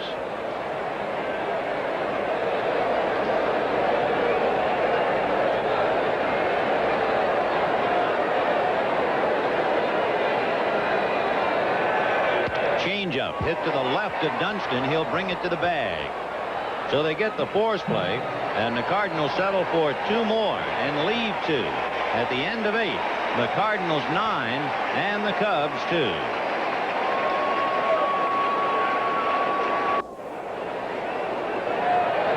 The Major League Baseball game of the week has been brought to you by Mr. Goodwrench. No one knows your GM car better than Mr. Goodwrench. No one. By Miller Genuine Draft, cold filtered draft beer. It's as real as it gets. By AT&T. choice. And by Brute quality men's fragrance and toiletries. Brute, it smells like a man.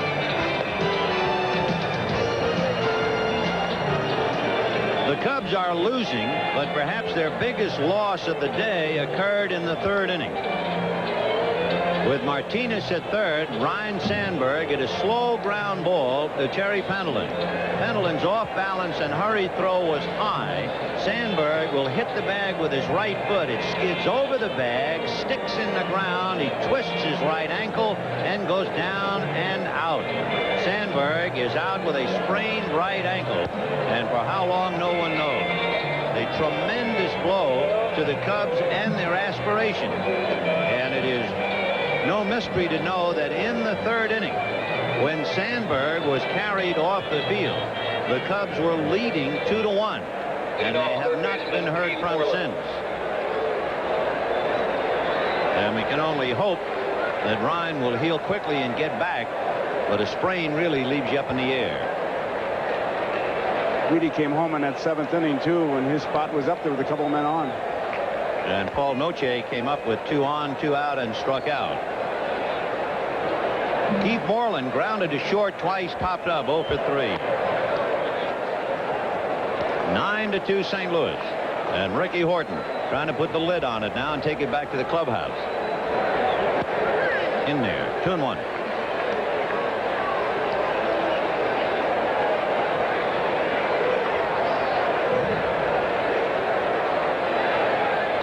And he just reached for a pitch down and away and bangs it into right field. So Moreland, going the other way, gets a base hit. Shortstop, Sean And the batter, Sean Dunston. Sean singled to center, scored a run, robbed of a hit on a great diving catch by Pendleton, and then Sean singled again in the seventh. In the seventh, there was still a game going. It was 4-2 Cardinals, and with 1 out, Dunston and Martinez singled. And Dawley turned around and struck out Gary Matthews and Paul Noche, and that was it. And then the Cardinals came back with 3 to break it wide open. Line drive to left field. That's a base hit. So first and second with nobody out. The Cubs hanging tough. Down 4-2, had 2 singles in the seventh. Down 7-2, had leadoff singles by Mumphrey and Dawson in the eighth.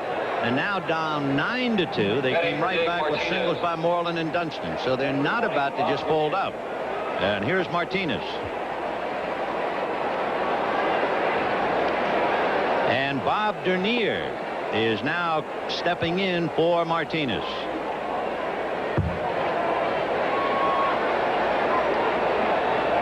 Martinez was 2 for 3, but he was left-handed. So they go to Dernier now against the left-hand pitcher.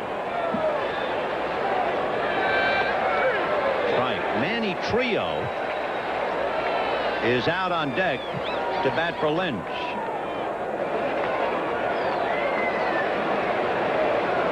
So the Cubs trying to come back somehow, some way. Pena got a cramp in his leg from sitting down like he did. He's had to call time. There you see him kind of stretching it. Right there. Right hamstring. It's hard to hurt your leg there when you've been walking on your knees all afternoon.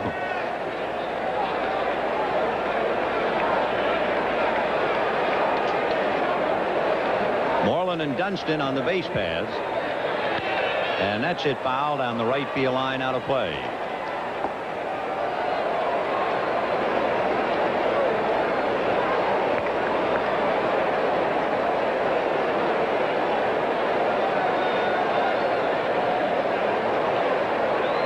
You know, the Cubs have hit 12 home runs this year in the ninth inning. I mean, they are accustomed to making noise in the ninth.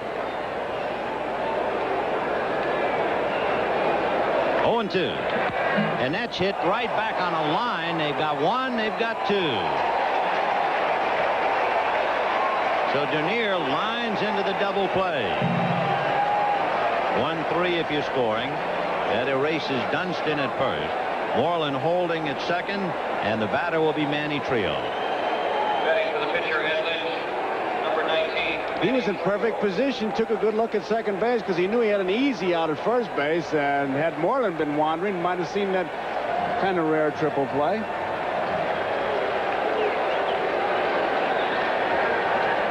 So Manny Trio with 2 out in the 9th inning. 9-2 St. Louis.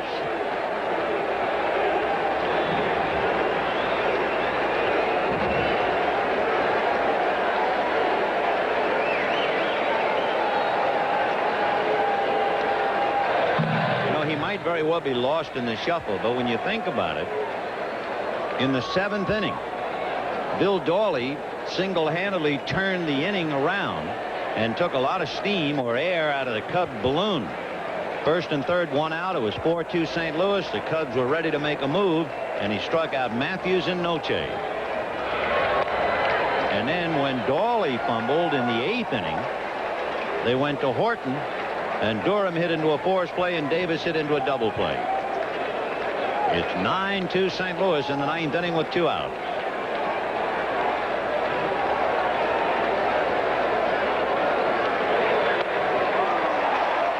One and 2.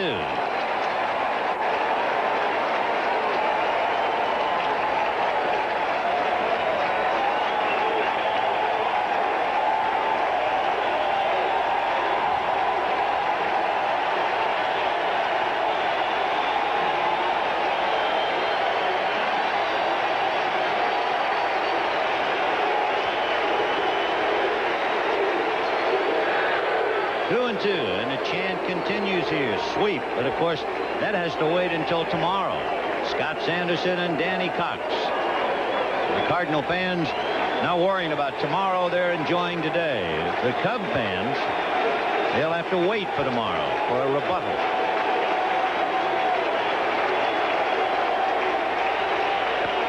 Little pop fly. Going out for it is Tommy Herr. And he'll make the catch, and that's it. The Cardinals are 5 in front of the Cubs. The Cubs, for the first time this year, lose 3 in a row. They were the only team in the National League not to have lost 3 in a row. The Cardinals have beaten the Cubs 8 of 11 to justify their 5-game lead in the National League East. And so Scott Sanderson has a big job tomorrow when he goes against Danny Cox. 9 runs, 14 hits, and no errors. 2 runs, 9 hits, no errors for the Cubs. The winning pitcher, Lee Tunnell, after 6 1/3 innings. And Tunnell is 3-1, 1-0, 2-2 lifetime. The losing pitcher, Rick Sutcliffe, who is 8-3, 1-2 this year, 6-6 lifetime. Andre Dawson had a couple of base hits, but one man couldn't do it. One man who certainly did, Vince Coleman, spearheading the attack for the Cardinals. He had 3 hits, drove in 2, scored 2. Coleman's 5th 3-hit game of the year. Everyone in the Cardinal lineup but Jack Clark had a base hit. And of course, the Cardinals with 3 stolen bases also showed speed in other areas, notably the base hit by John Morris when he legged it into a double. So this week's NBC Miller Lite Player of the Game is Vince Coleman. And Miller Lite happy to present a check for $1,000 in the name of Vince Coleman to the National Multiple Sclerosis Society. And certainly, Joe, speed reigned supreme. It certainly did. And you check the box score and speed will show up as far as stolen bases. I know as a ball player you always did that. But it doesn't really tell the story with these Cardinals because the defense based on speed in this big ballpark. And the one thing that they showed today and showed it so well that they can manufacture the run. And we don't want to keep beating on that. But when you get on and you got the defense on edge, it really shows up, and it did today. Well, the Cardinals won it. Don't go away. We'll be right back after these messages from your local station. Hang in there, Chief. The Cardinals defeat the Cubs today 9-2. The executive producer of NBC Sports, Michael Weissman. The coordinating producer for NBC Baseball, Harry Coyle. The telecast of today's Game of the Week, produced by George Finkel. Directed by Andy Rosenberg. Pre-game produced by Les Dennis. Pre-game directed by Doug Graber. Technical directors Neil Flagg and Peter Bazile. Next week, our Game of the Week coverage continues with a doubleheader. First, the Yankees at Boston or Cincinnati and Atlanta, followed by the Los Angeles Dodgers at Houston on your All-Star Network, NBC. For Joe Garagiola, this is Vin Scully wishing you a very pleasant good afternoon from Busch Stadium in St. Louis. Cardinals 9, Cubs 2.